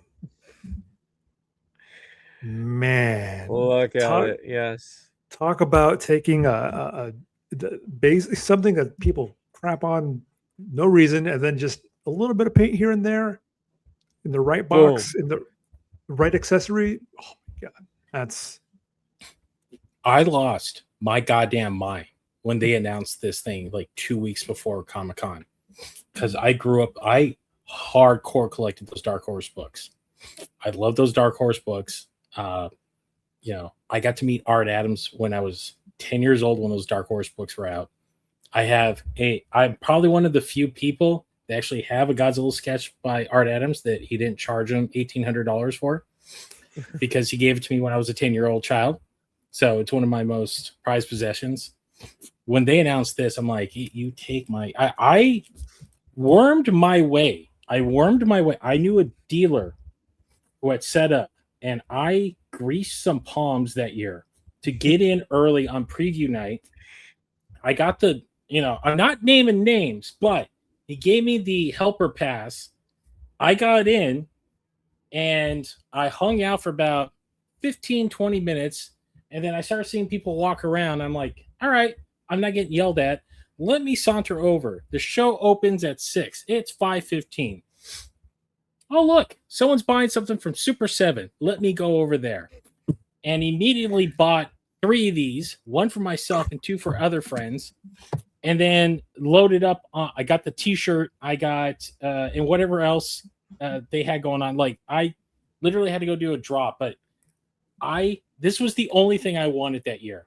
And the second I got it, like, I was like Gollum in Lord of the Rings with the one ring. I was just like hunching over, holding this box as I was walking around. Meanwhile, as I'm going out to the car, they opened the cattle doors. Everyone's coming in, and there's some guy that's like, how in the F did you get that already? I'm like, you just got to know people, buddy. Come on, That's all man. you have to do. You gotta hide it. You got to know people. Yeah. You got to know how to play the game. Do that. Yes. This thing, the second I got back to the room with all my buddies, I was in a corner. I was like 9 years old on Christmas, ripping this thing out of the package. Now, to be fair, I made sure the package was nice and neat. I literally opened it up. I looked at it. I'm like, wait a second, there's something else in here. The little art atoms that they added to this thing, as Arian just did, Chef's Kiss. I'm like, I was getting flashback. I'm like, I'm in 4th grade again. I got that comic book. I'm reading it. Like, my copies are all dog-eared. Like, I can't believe this is what I want out of life. Like, this is what I wanted Super 7 to be doing. And I am so happy with this thing. I posted 9,000 pictures. I took it from every corner of the desk that I had at my Marriott that I was staying in with 5 other dudes. And even my buddy's like, what are you doing? I'm like, shh. I got to get the light right so I can shove it in everyone else's face that I got this thing. Because, yes, this is a particular, if you're of a particular age, if you're pushing middle age, and you're a Godzilla fan growing up, this figure represents like an age where you had to go out of your way to find Godzilla. And those Dark Horse books were the only thing that were dripping. They were the ketamine drip into your veins. So I had 10 more people hit me. They're like, can you get? I'm like, no, I'm done. The 2 other friends gave me the money already. I am not wasting the rest of my Comic-Con money to front you guys to pay me back 8 weeks later. No, you can go online or you can get someone else. I got mine. They got theirs. We're all good. I took the box the next day though and had Art Adam sign it. And Art was looking at it because I didn't pull Art out. He's like, I haven't seen this. They were supposed to give me like 2 of them. And his handler was like, yeah, Art, you got to go over to the booth. They have them waiting for you. I told you yesterday. He's like, can you go do it for me? Because it's Art being Art. So he signed it and he slipped it open. He's like, shit, they did put me in there. Oh, yeah, look at that. And he's showing his buddy. And then he turns to his wife. Look, I got a little action figure. She's like, that's great, honey. That's great. All right, here you go, kid. I'm like, I'm 40, but thanks. Cool. I love this thing. This is up there with the 12,000C and the Destroyer of like, this is the apex of this line for me. I love this thing so damn much. The paint job is immaculate. They got the color scheme from that comic book down to a T. The blood is properly pouring out of his nose and his mouth. This is chef's kiss. And I love, again, Ari's probably got it on the list. They did reissue it, but they didn't step on, and this is what I love about Super 7. They didn't step on the people that got it at con, but they gave people a chance to get a version of that figure. What did they call it? The blood Thirsty for blood. Thirsty for was the grayscale one, right? Yes. Yeah. So they gave you the option to get a version of it. It's not the same color, and I don't think it comes with art, but at least you can get some representation if you could not be at Comic-Con. Yeah. I mean, I don't know what else to say that you've not already said, Chris. Other than, that figure came out, and for a lot of people, that one came before the Wave 1 did. Mm-hmm. So it was interesting. And I was one of them. I got my wife ordered that one for me during the online sale, and it showed up like a week later, and that was before the Wave 1 landed in Canada. And it sold out pretty quick, right? It sold out very fast. Yeah. Very fast, within the first 24 hours, probably the first 12 hours, actually, now that I think about it. And exactly what Ari was saying, like Wave 1, Godzilla 89, it's not really hitting the same way that we might have hoped for. Very toyetic, shiny, whatever you want to say. You slap the Dark Horse color scheme on it, you throw in the little Art Adams comic book art on the front of the package, completely different reaction. Completely different. It's like all the issues that people had just don't even exist anymore. It's the Simpsons joke. It's the Malibu Stacy. It's the same Stacy. She just has a new hat. Yeah, but she has a new hat. I want it. That's literally that. That's all of us. Yeah. Yeah. It's about every time CCP releases a new one, it's like, oh, but the jaw's open on this new one. Yeah. Speaking of CCC, side note, did you see the was it Godzilla Station exclusive? Yes, I did, Arion. Yes. Okay. I don't know how the fuck I'm ever supposed to get it, but I did see it. It has purple metallic spines, and I want it very badly. I sent it to Rob. Rob's like, "Are you buying or are you just interested?" I said, "I don't know how to buy it." My buddy got it today in the mail in Japan. The one you're talking about, I think he lives like outside Tokyo. If it's out, if it's the same one we're talking about. Yeah, it's a Kyoto Station. It's the big one. It's almost in like birthday cake colors with purple metallic spines. I'm pretty sure it's out and he got it. Yeah, fuck. Yeah. Anyway, posted at like 2 a.m. my time. I'm just like, look what came. I'm like, cool. All right, I'll talk to you tomorrow. Classic. Yeah. Yeah. So Godzilla, Dark Horse Godzilla, you throw the paint job on it, all the problems melt away. It's like, who the fuck cares? This is the first Dark Horse Godzilla, holy shit. And yeah, it's a fantastic figure. But the paint job is miles better than the actual 89 that came out. Like this the paint job is astonishing on this thing. Like I love it to death. The green plastic within the black wash on it just really adds that dimension to it, whereas the 89 just looks like gray plastic. It doesn't have that fine touch to it in the same way. Yeah. Amazing figure. Going on what Chris referenced a little while ago, way later actually. What year is the grayscale? That was like that was months ago. That's last year. Yeah, 2025. Last year. Yeah. So a couple years later, it's reissued in grayscale in comic format, but with a little twist. There was a pre-order where you were able to get your copy signed by Art Adams.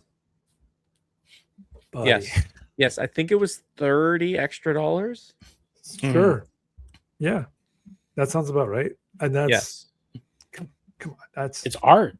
I mean, come on. Like the man's, he basically carried the flag for Godzilla in the comic industry for how long? So that Super 7 actually sent me one to review without Art's autograph on it. They're like, we'll give you one, like if you want to review it. I'm like, yeah. So I got to do the compare and contrast, and I believe they actually did some slight tweaking when I compared the two. I was comparing the heads, and I'm like, I don't know if it's like some slight retooling or what, but the heads were not a 1-to-1. I think they did a little change. Maybe it might have been like a slight alteration to the mold. It wasn't anything that was you have to like really look at them and hold them together, because I pulled this one out for the review, and as I was looking, I'm like, the heads are a little bit different. Like they're not like, it's not like you just have to be like right there. And you're like, wait, something's a little off here. And it's not in a bad way. I think it was just the fact that they pulled this mold back out and they were redoing it, and they might have just tweaked a couple of things, or might have used a different material that the face will look a little more, I guess, angular, if you will. Maybe it's a paint variance. It might have been the paint, who knows? But I could have I have to go back and pull the video up, but the actual it's the roaring heads. That's where it was most noticeable. That they both like the snout was maybe a little more pronounced, and the cheeks were a little more like edged out. Malibu Stacy, new head. Yeah, gotta have it. Let's move on to one of my favorite variants. We're using that Wave 4 mold for Space Godzilla. God bless you, Carl Wadiga. God bless you. Godzilla bless you for giving us the poster variant of Space Godzilla. Let's just call it. We all know what this is. It's the Trendmasters Godzilla. It's the trendy one, yeah. I missed out on the Mondo one, and I was very upset. So when Super 7 announced this, I'm like, oh, I don't have to put like a car payment down on this thing. Like I can get it for a reasonable price, and of course I did. And that was my preferred version of that figure. That paint job pops. Like it lights up a dark room. And all I just was flashing back to holding my little my Trendmaster Space Godzilla, because it was one of the cooler sculpts that Trendmasters ever did. And I'm like, it just, I just feel like a big kid now holding the big version of the toy I had when I was a kid. And that's all I really wanted. And God bless Super 7, because yes, that it really solidified that that Space Godzilla sculpt for me. Sorry, it's 104 out, and my brain's a little cooked because my room is also about 80 degrees. So I'm just like roasting like a holiday bird right now. Oh man, it's all good. It's all good. This is another case of if you got the Monster Art Space Godzilla, you don't have a whole lot of need for the Ultimates version, but you slap that Trendmasters paint scheme on it, and all of a sudden it's like, boom, gotta have it. So, Kyle, I know you're a little bit more familiar about the behind the scenes on this. It took a while for this to get approved, right? This was an absolutely yes. Go ahead. I think it took a little bit of greasing, a little bit of convincing to get this done. Yeah. So my recollection was that as soon as they had the first one made, Kyle was pushing Brian to get the Trendmasters one. And eventually he wore Brian down, and Brian's like, okay, we can do it. We'll do it. And he got it done. And it turned out to be one of their biggest sellers of 2024. Like just runaway. Do we have a release for this? A release date? Godzilla Day 2024. Nice. It's perfect. That's a perfect day to release this. Yes. And then go ahead. Yeah, I was in Japan when they got announced, and I was going to be in Japan for a month, and I was sweating because I'm like, I got to get a hold of this thing. So, and because of where I was, I could not order online. Did you? Because I was did you call the store? I called the store. They're like, we got a lot. From Japan, Chris? I called the store through other means. AKA, I had a friend out here that I basically greased some palms at 12 a.m. my time. I'm just like, can you do me a favor and call and see if they got it? So, and this was through Facebook. That's the only way we could communicate. So, half hour later, like, yeah, they got a couple. I'm like, did they say they'll hold anything? He was like, I didn't ask. You just asked me if they had them there. That's all. I'm like, whatever, man. I'll risk it. But yeah, I was unable to place a pre-order because I was off of Wi-Fi. When you're in Japan, like your American phone isn't going to work, so you're using a hotspot everywhere, and you're not exactly region locked, but you're also not able to like. There's certain things you can't do when you're in an international territory, and ordering anything outside of Amazon was impossible. That's right, because I believe these are not available for sale in Japan, right? I saw at that point. I went to Nakano like the day after Godzilla Day, and there's one store way in the back of Nakano that actually sells American toys. That's all they do. And when you go in there, it's just Hasbro, Star Wars, and vintage. Like, they love Alf for some reason. There was so much Alf stuff that you would find at garage sales. But in the back section, they had, I think, the previous year's Comic-Con exclusives of the Ultimates, and then they had the Biollante and 89 on the shelves. They also had our version of the inflated cost of importing these things out here, because I think, with the ink version, it was still like $120 that they were asking for these things. Yeah. But it was just very weird. Like, oh, I'm seeing the other side of the glass. I deal with this on my end with all the Japanese, import stuff, and now Japan is getting a taste of it with the American-made stuff. But they had stuff there. It was just very, very costly. Let's move on to the second Space Godzilla in this. This is a surprise for me. This is the Space Godzilla Super Godzilla 16-bit variant. This is crazy. This is a surprise. Essentially, what they did was they took the Space Godzilla and then just painted it purple, some green, exactly how Chris is showing you. So this is what Bandai did. They just slapped Space Godzilla.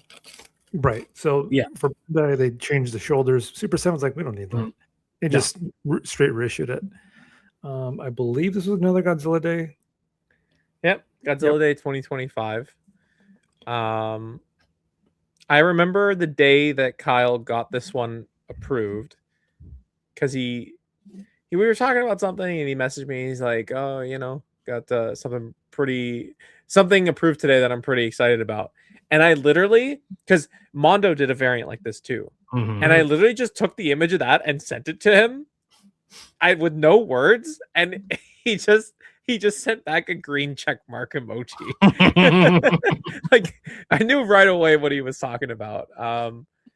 And I was like, oh man, like that's gonna look pretty cool. And he goes, yeah, I'm really excited about the greens that we're gonna use. He goes, it kind of hurts your eyes. That's how green it is. And he's right. Like it's a very bright and vibrant green. Again, this was one where it's like, if you don't care about the movie accurate version, that's fine, but this one adds something new to the fold, a new flavor, and that video game doesn't get a whole lot of love. Like Chris just showed off the Bandai Movie Monster series vinyl, and then there was the bag-in vinyl from, I want to say, 2023 Godzilla Day Movie Monster series, but that wasn't even a video game variant. Like this is the Godzilla version that they're using. Okay, there you go. Yeah, so that's the only way. That's the workaround that they allowed Bag-In finally to have some toy representation, because they allowed Godzilla to do it, and because Godzilla did it, now it's somewhere in the zeitgeist that's not the video game. So they're like, okay, we can make Bag-In figures, but it's got to be based on that puppet, though. Yes. Now, the reception to this one was really interesting, because on one hand, it was like, cool Space Godzilla variant, awesome. But then you run into this other issue that, and I don't think this is just Godzilla collectors. I think it's everybody, but you see it a lot in the Godzilla collecting community. When something is very close to being what you want it to be, but it's not quite there, the deviations hurt a lot. And for a lot of folks, this was so close to being a Super Godzilla, but then it wasn't. And then that really wounded some folks.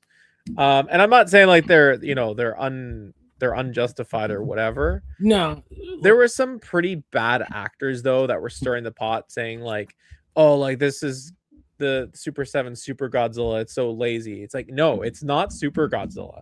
It's not Super Godzilla. Like, if like, criticize it for what it is, not what you're trying to make it to be.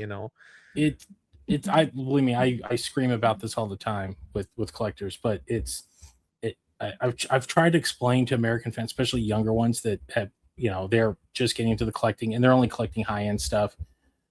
like you gotta understand, like Toho would not touch that video game for years at all. And I asked Maori about this, and he's like, it's just they don't want to deal with any non-movie related things. Like he's like, there's other video games, like he's like, there's manga stuff, and it's all stuff he when he was at Toho pitched them like doing like, can we do some like stuff with this, you know, the video game because it's popular here. Can we do any of this? And they were like, no, we don't want to do that. And that's the problem with the Super Godzilla stuff. Like that's again talking about the bag end. Like they allowed the Godzilla people to do it, and eventually when they did bag end, they're like, can we do? You know, they allowed them to do Super Godzilla because they are fans of that game. That's when Toho, you know, finally went, okay, it's now in this category, therefore you can do things with it. Like it's, you know, these two versions are available license, but only these versions. We're not going to touch the video game, the artwork of it, like the sprites or anything. We're just going to do the puppets. Yeah. So that's why you got like this lazy Space Godzilla, slight remold, because they don't see it as a big deal, and because it is such a niche thing, like you're probably never going. That's, you know, those repaints are probably as close as we'll ever get. Outside of like, there's an X Plus coming out, but again, it's based on the Godzilla, so yes, that's as close as you'll ever going to get. So you know, it's the beggars can't be choosers kind of thing. Yeah, and you know, Toho is very particular about how they want Godzilla portrayed, all that stuff. Like they see that Super Godzilla, and they're probably like, they were probably so resistant to it for so long because they were probably like, this isn't what Godzilla looks like.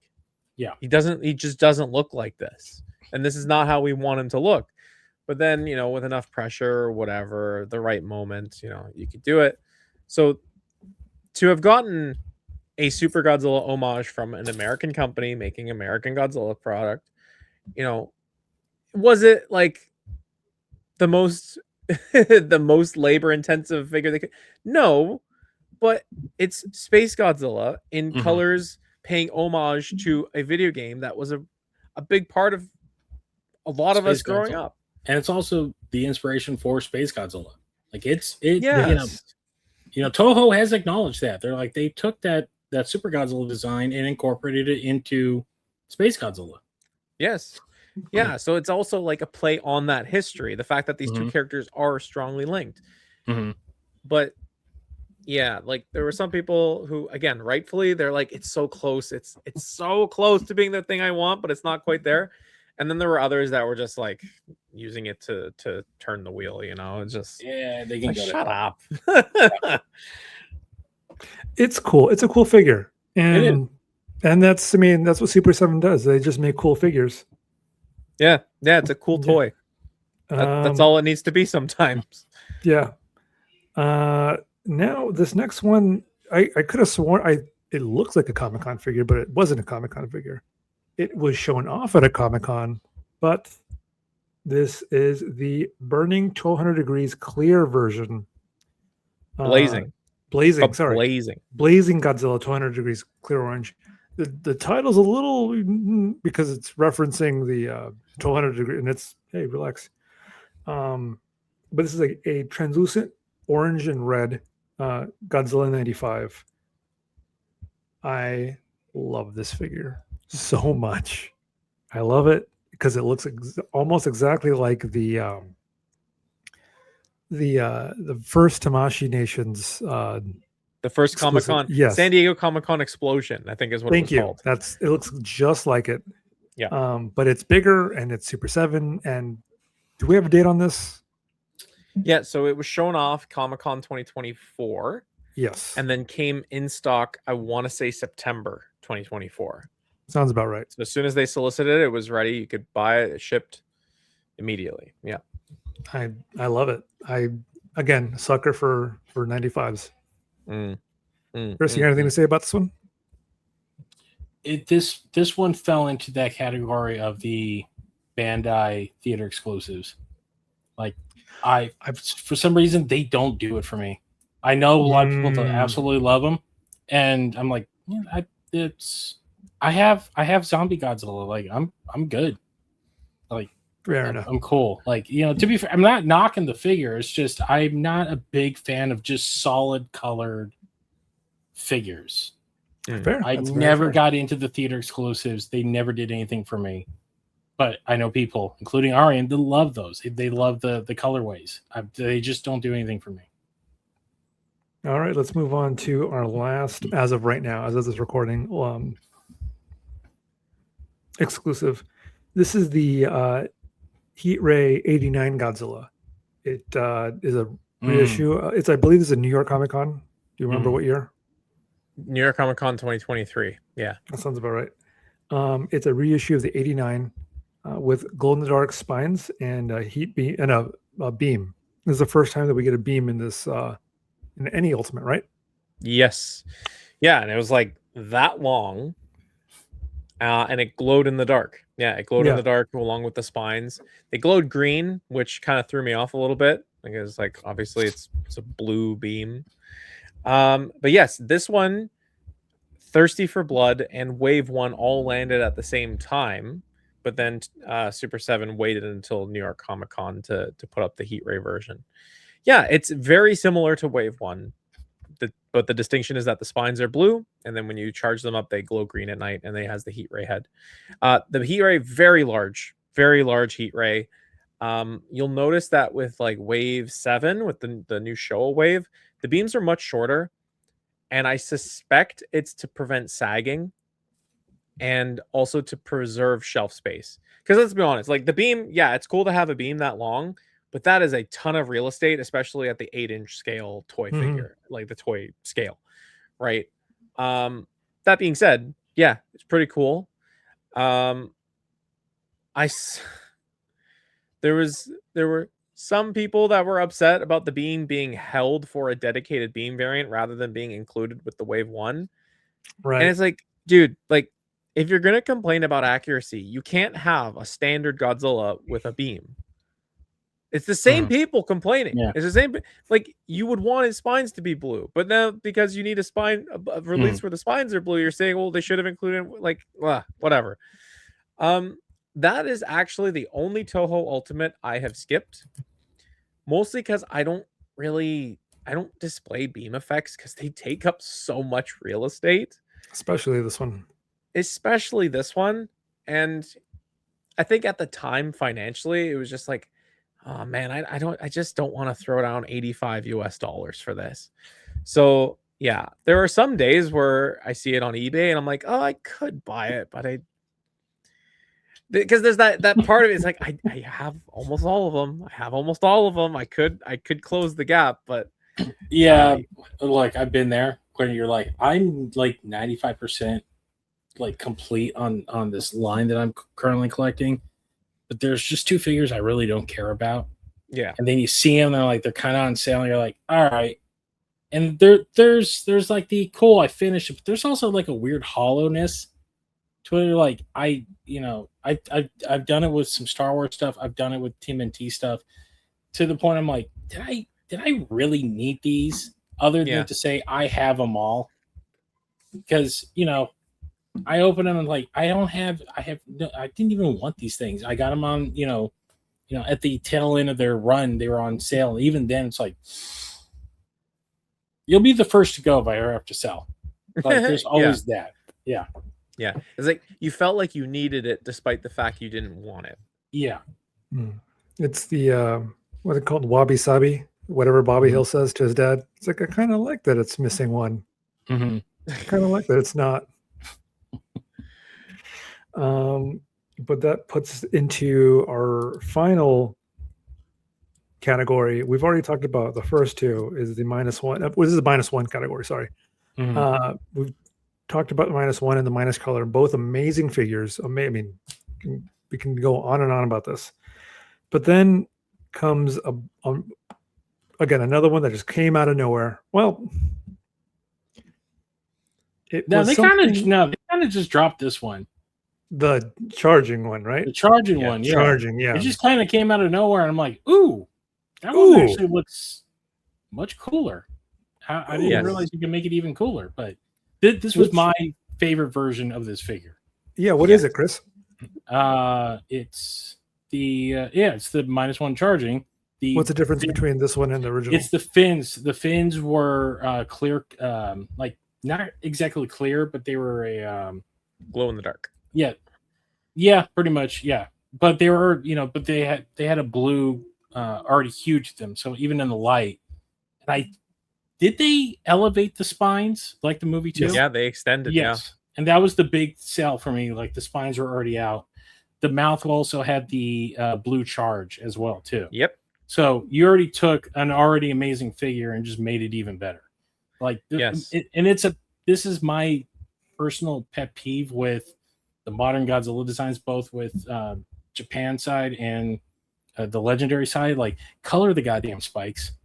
I need color in the spikes. I don't want them matching the rest of the body. That's just lazy, design. It's the one thing out of, -1's a near perfect movie.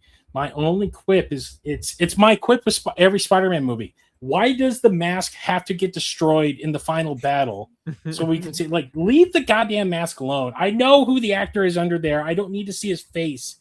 Like, just leave it on. The modern design, especially with -1, I'm like, can you add a little white, a little any different color? That's all I'm asking. Ano did it with Shin. He added color. Can you add a little color? I don't need Godzilla to be completely uniform. The spikes need to have color. That's why I gravitated towards this figure more than anything else, because it makes that design, which is already pretty awesome, pop that much harder. Mm. Now, for this release, there's a little bit of controversy from the fans. I'm sure we can all clear up really quickly. There was a little bit of criticism as to why this does not come with the beam effect. And doesn't come with the beam effect because Toho has very strict rules when it comes to the way Godzilla is depicted. And in the movie, when he's charging his beam, he doesn't have a beam. When his fins are up, there's no beam. There's no beam. It's when they come back down that there's a beam. Mm-hmm. Yes. It doesn't, from Toho's perspective, it does not make sense for the spines to be extended and for him to also have a beam. Mm-hmm. Which, like, is, if you boil it down, is a very reasonable stance to have, because that's not what he looks like in the movie. Mm-hmm. Now, you could argue, like, rule of cool and it's a toy, like, you could break continuity, whatever, but, like, that's how they want to protect the depiction of the character. It is sound. It's a completely sound argument to have. Tamashii Nations has done charging variants as well. They have a charging GMK figure. They have a charging 89, which I've bitched about online quite thoroughly. It's like, what the fuck? You're selling a Godzilla with the blue spines and no beam. Well, because this is him charging up. It's not. But with -1, it's more obvious because the spines are extended. It's like, okay, yeah, I can get behind that. No beam, but you get the extended spines, which there's not much other merchandise that has done that outside of Super 7. Actually, Super 7 might be the only ones that have done charge minus action figures. Amazing. It's an amazing figure. I want to say Movie Monster Series did a charging. It's similar. They just painted the spine. It's the standard crappy version of the figure, like the first one that they put out. The really bad -1 figure that was in the Movie Monster Series. I believe is that the one where he's hunched over? Not that one. That one was painted, but that's a completely different sculpt. Like the out of water hunched battle damage one. That one is also charging, but yeah, that's depicting the end scene from the movie. But they did do a just the basic standard one. I think it was maybe like 3 or 4 months after the movie came out. Because again, it's Bandai, they're cranking stuff out. That original -1 figure is probably one of the worst Movie Monster Series figures they've ever done. It's just a terrible sculpt. The sculpts they've done since, especially the poster variant, are much, much better. But yeah, no. They did do one, but yeah, I don't think did Fig Arts do one. Did they? Monster Arts. Monster Arts, they did a heat ray version. Okay. They did a heat ray where the spines are like normal. Not normal, but they're not extended. They're blue. They're painted though, right? They're painted blue, and he has the beam effect. which I actually really liked how they did their beam effect. I thought it was really unique looking. But yeah, they haven't done a charging version in the same way that Super 7 hasn't done a heat ray version. Yeah. So they've kind of managed to stay in their lanes. This next one is one of my favorite ones. There's just got a little bit more of attachment to it because it's clear, red and orange. And it's Comic-Con, which makes me love it even more. This is the -1 Blazing. This was Comic-Con last year, 2025, for the Godzilla station. And this is amazing. I mean, I'm biased. So you guys take it, throw some negativity here. You can't. Look, I was at the Godzilla station. I got in for the press thing. It was one of the few things I passed. I held in my hand for a minute. I'm like, I kind of want the trike more. You know, I bought that. I bought the trike, but they had so much stuff. I want to say I bought so much stuff. Did you get a jacket? No, I couldn't afford the jacket. Wow. I bought quite a bit, and I was on a very limited budget too. So like 60% of my weekend budget went to that store. Yeah, the ultimate. I just sat there looking at it. I'm like, all I saw was the other, the burning version. I'm just like, I'm cool. I'm good. I love Cheetos. I'll take the pins. Oh yeah, you had to get the pins. Yeah, and the sticker pack. I have the sticker pack here actually. I still haven't opened it because I have like sticker anxiety of like, what if I don't like where I put it? Oh yeah. Oh no. I still got stickers from Japan of one of the Godzilla pop-up stores sold the NES designs as a sticker pack, and those still haven't been filled out on anything. That's sick. Yeah, but that was the only. Yeah, I didn't. Yeah, I was like, yeah, okay, I get it. It's a repaint. -1's probably your best-selling figure right now. But for sure, it's not my taste. Who am I to judge if you like? Do what? No, Kyle, you got anything to add to this one? Yeah, all I can say is, well, I own it. I really like it. There's something about seeing sculpts in like an all translucent material that highlights the details in a way that like an opaque painted version doesn't. So I have mine. I really like mine. And actually, something that's worth mentioning, I believe they completely fixed the tail on the Blazing variant, because the first three, there was an error in how the factory manufactured the tail segments, to the point where they don't sit perfectly. You can kind of get it in and it'll hold okay. Oh, you're talking about the attachment. Yes. Okay. Yes, attaching the tail to the body. But with the Blazing one, like, it's in there. It's secure. I talked to others who feel very similarly that like it seems to have been corrected, which is good. Like, it should have been done right in the first place, but whatever.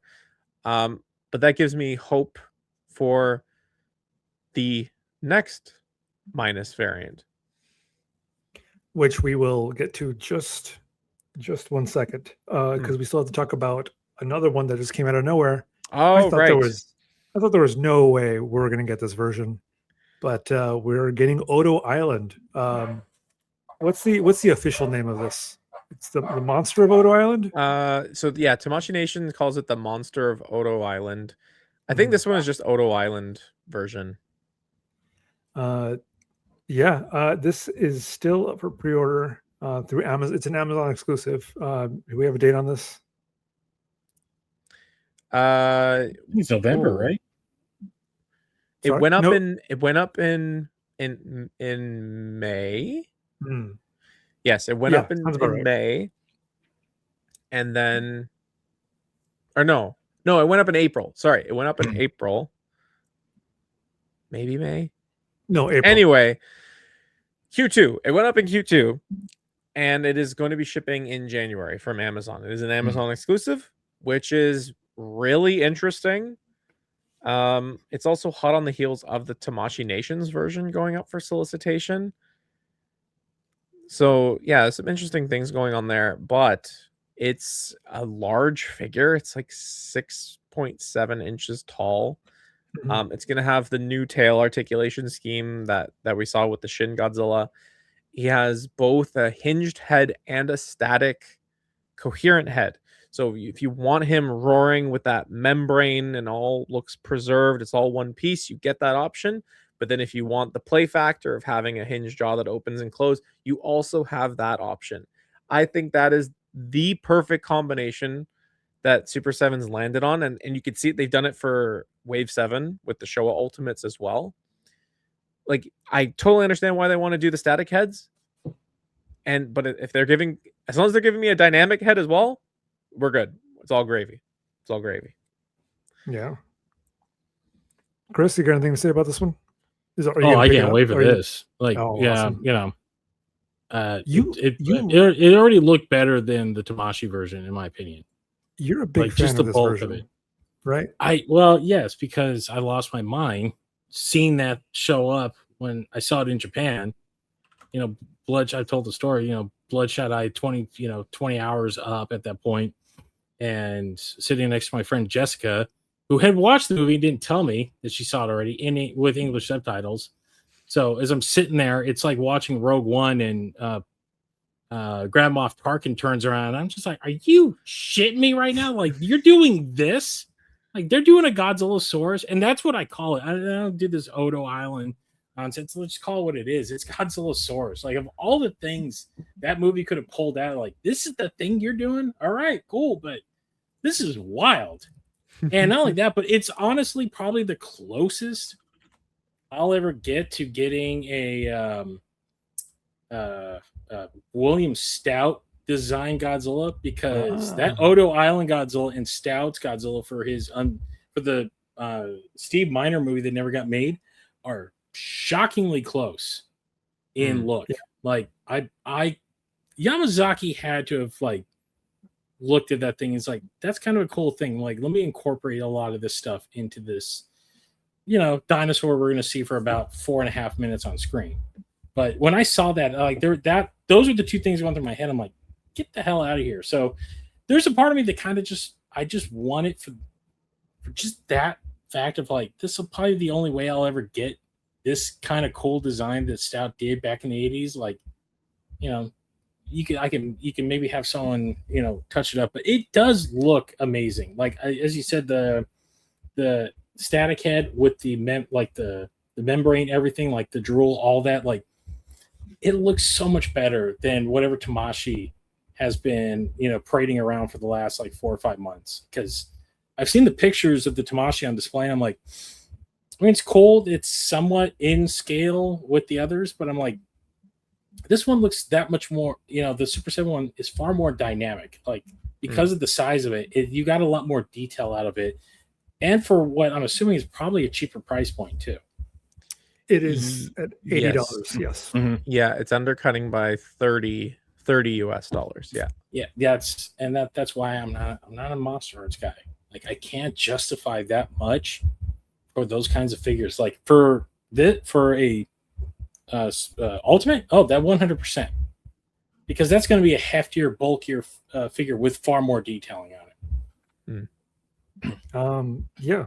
One last thing about this one, it is $80, and that is $15 less than the standard $95 that we're looking at for Ultimates now.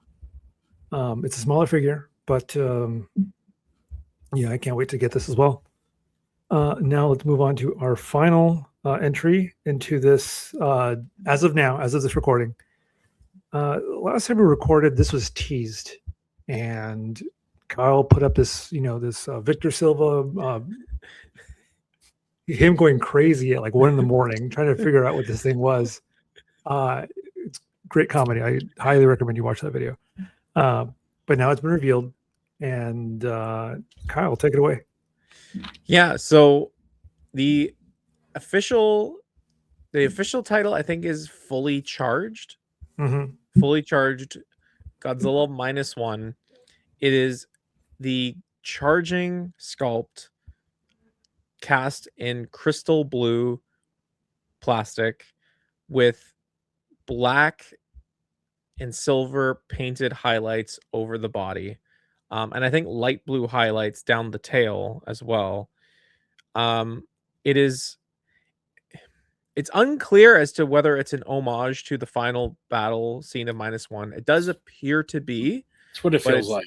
Yeah, but it's not confirmed. Mm-hmm. But it is a depiction of Godzilla -1, sort of like 100% charged, like ready to blow. What would that look like? Now, if anybody listening to this or watching this has the crystal blue reaction blind box -1s, like those are gorgeous toys. I actually have one right here. Let me just pull it up. So there it is. And this plastic is so gorgeous. This is such a nice, pretty looking figure in that blue plastic. So the idea, we're going to have this blown up to ultimate scale and then paint it over to bring out some of those textured details, and then to have the splashes of silver paints that you might see on like a Japanese soft vinyl toy. Like, this thing looks incredible. I am really excited for it. I think a lot of people, like social media was really excited about this one because it is rather unique looking. Mm-hmm. It's also coming in $10 under the new Ultimates price point, so it's $85 instead of $95, which is appreciated. And I think it ships in October. I think, I can't remember. So yeah, I mean, lots to love. It's a mold that people like. It's in a style that is rather unique. It's not trying to look for movie accuracy. It's trying to do its own thing, and hopefully it's gonna have the fixed tail from the Blazing release. And yeah, I think it's gonna be a banger. Yeah, the thing I saw a lot of people were intrigued by was the fact that it's a painted translucent figure.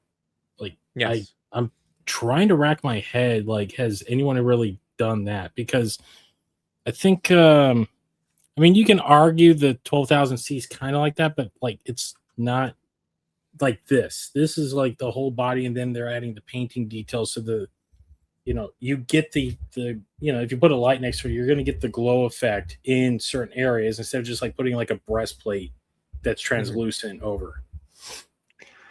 The 95 reissue was translucent with paint on it, and it looks gorgeous.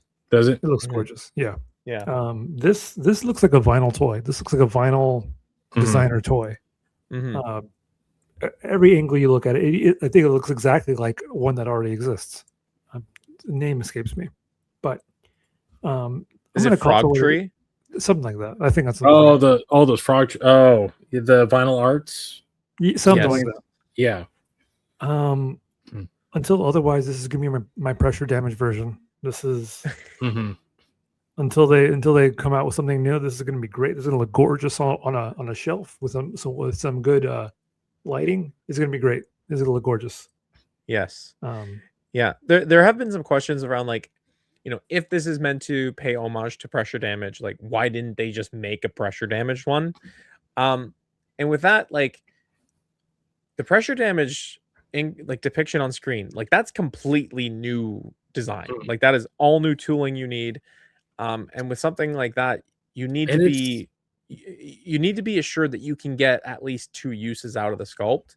And I think that what we're seeing is Super 7 isn't sure about if there's market potential there, and I don't think Bandai's sure about market potential there. So no, that, I mean, because even the one that they did put out of that, which you can argue is either it's the the fire or it's the the pressure damage, like, they still it. I mean, it was only the top portion of the body that was retooled. They still used the bottom portion. So, and it's, when you look at that CG model, like, it's a very unique, like, certain shots, it looks beautiful, but like when that thing's moving, like, it's like, how are you going to translate this? Because he is still like like half his body's out, like he's kind of out of proportion. Like, to even translate it to an action figure would be awkward as hell. Yes. I don't think you could properly do it. Yes. Guys, my daughter needs me. And we're at 2 hours, so yeah, we got to go. Yes. I hate to cut it short, but no. we got right at the end of the line. We got everything, right? Yes, yeah, we got it. We got it. Good. We got everything. So well, thank you guys so much for having me. Thank you. It was great chatting this through. Yes. I gotta go be a dad. So go be a dad. Yes, I'm looking forward. And if we don't talk before, I'm looking forward to seeing you guys at San Diego Comic-Con. We'll see you there, man. All right. Thanks, guys. See you later. Have a great night. Later. And with that, now there's just you and I. Where do you see this line going, and what are your predictions for the future? Well, I mean, and now that we're getting into Showa, man, I mean, like I touched on it earlier, there's obviously Hedorah's coming. Yeah. That feels like an obvious. If they're doing Showa, I feel like, Super 7 is going to stick to like the late 70s. So we're, a Jet Jaguar, a Megalon, a Gigan, a Titanosaurus, which I know that I feel like Titanosaurus, people want Titanosaurus.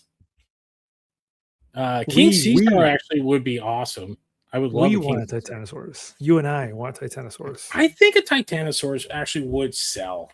I think there's stuff because it's never really been done as much. So some people make the assumption like, oh, no one wants it. It's like, well, you never really made any version of it, so at least give it a go, give it a try. Yeah. Same thing with King Caesar. Like, there's not a lot of King Caesar stuff out there. But it's when you get into the early 60s, like first one you're gonna have to do off the bat is Anguilas. That's what I want more than anything else. Like, and I want I don't want the 55 one. I want the Destroy All Monster Suit one. I want the 68 one. That's the definitive version. I'm actually quite shocked that they didn't bother to do Final Wars or GMK at all. Yeah, no. Because I think a GMK would have kicked ass. Why not both? Why not? Because I mean, Fun kind of got a little bit into Millennial and then went back to Showa and all that fun stuff. Why not? Why not throw in a GMK Godzilla with a Hedorah? Why not? Now I would argue like you can do, because there's 4 monsters in GMK. Like you can do 2 sets, but they have yet to touch Ghidorah though, and I understand that. That's that's an undertaking. That's the Thundercats battle tank. That's you're asking, you're going to be asking a lot out of people. So I think realistically the only way you're going to do that is as a Build-A-Figure, or you do as a giant crowdsourced one. Maybe this while doing research and talking to you guys about this, I was looking at the solicitation for these things, and in October we have this pressure damage Godzilla. Mm-hmm. November we have Wave 6 coming out. Yeah, it's December the Shin wave, right? Yes, in December we have Wave 7. Mm-hmm. And then in January we have the Odo Island Godzilla. So October, November, December, January, for 4 months straight, we're getting a Godzilla release. And I think that's done on purpose because November's -0. Yeah. And then we're riding into the wave of Supernova.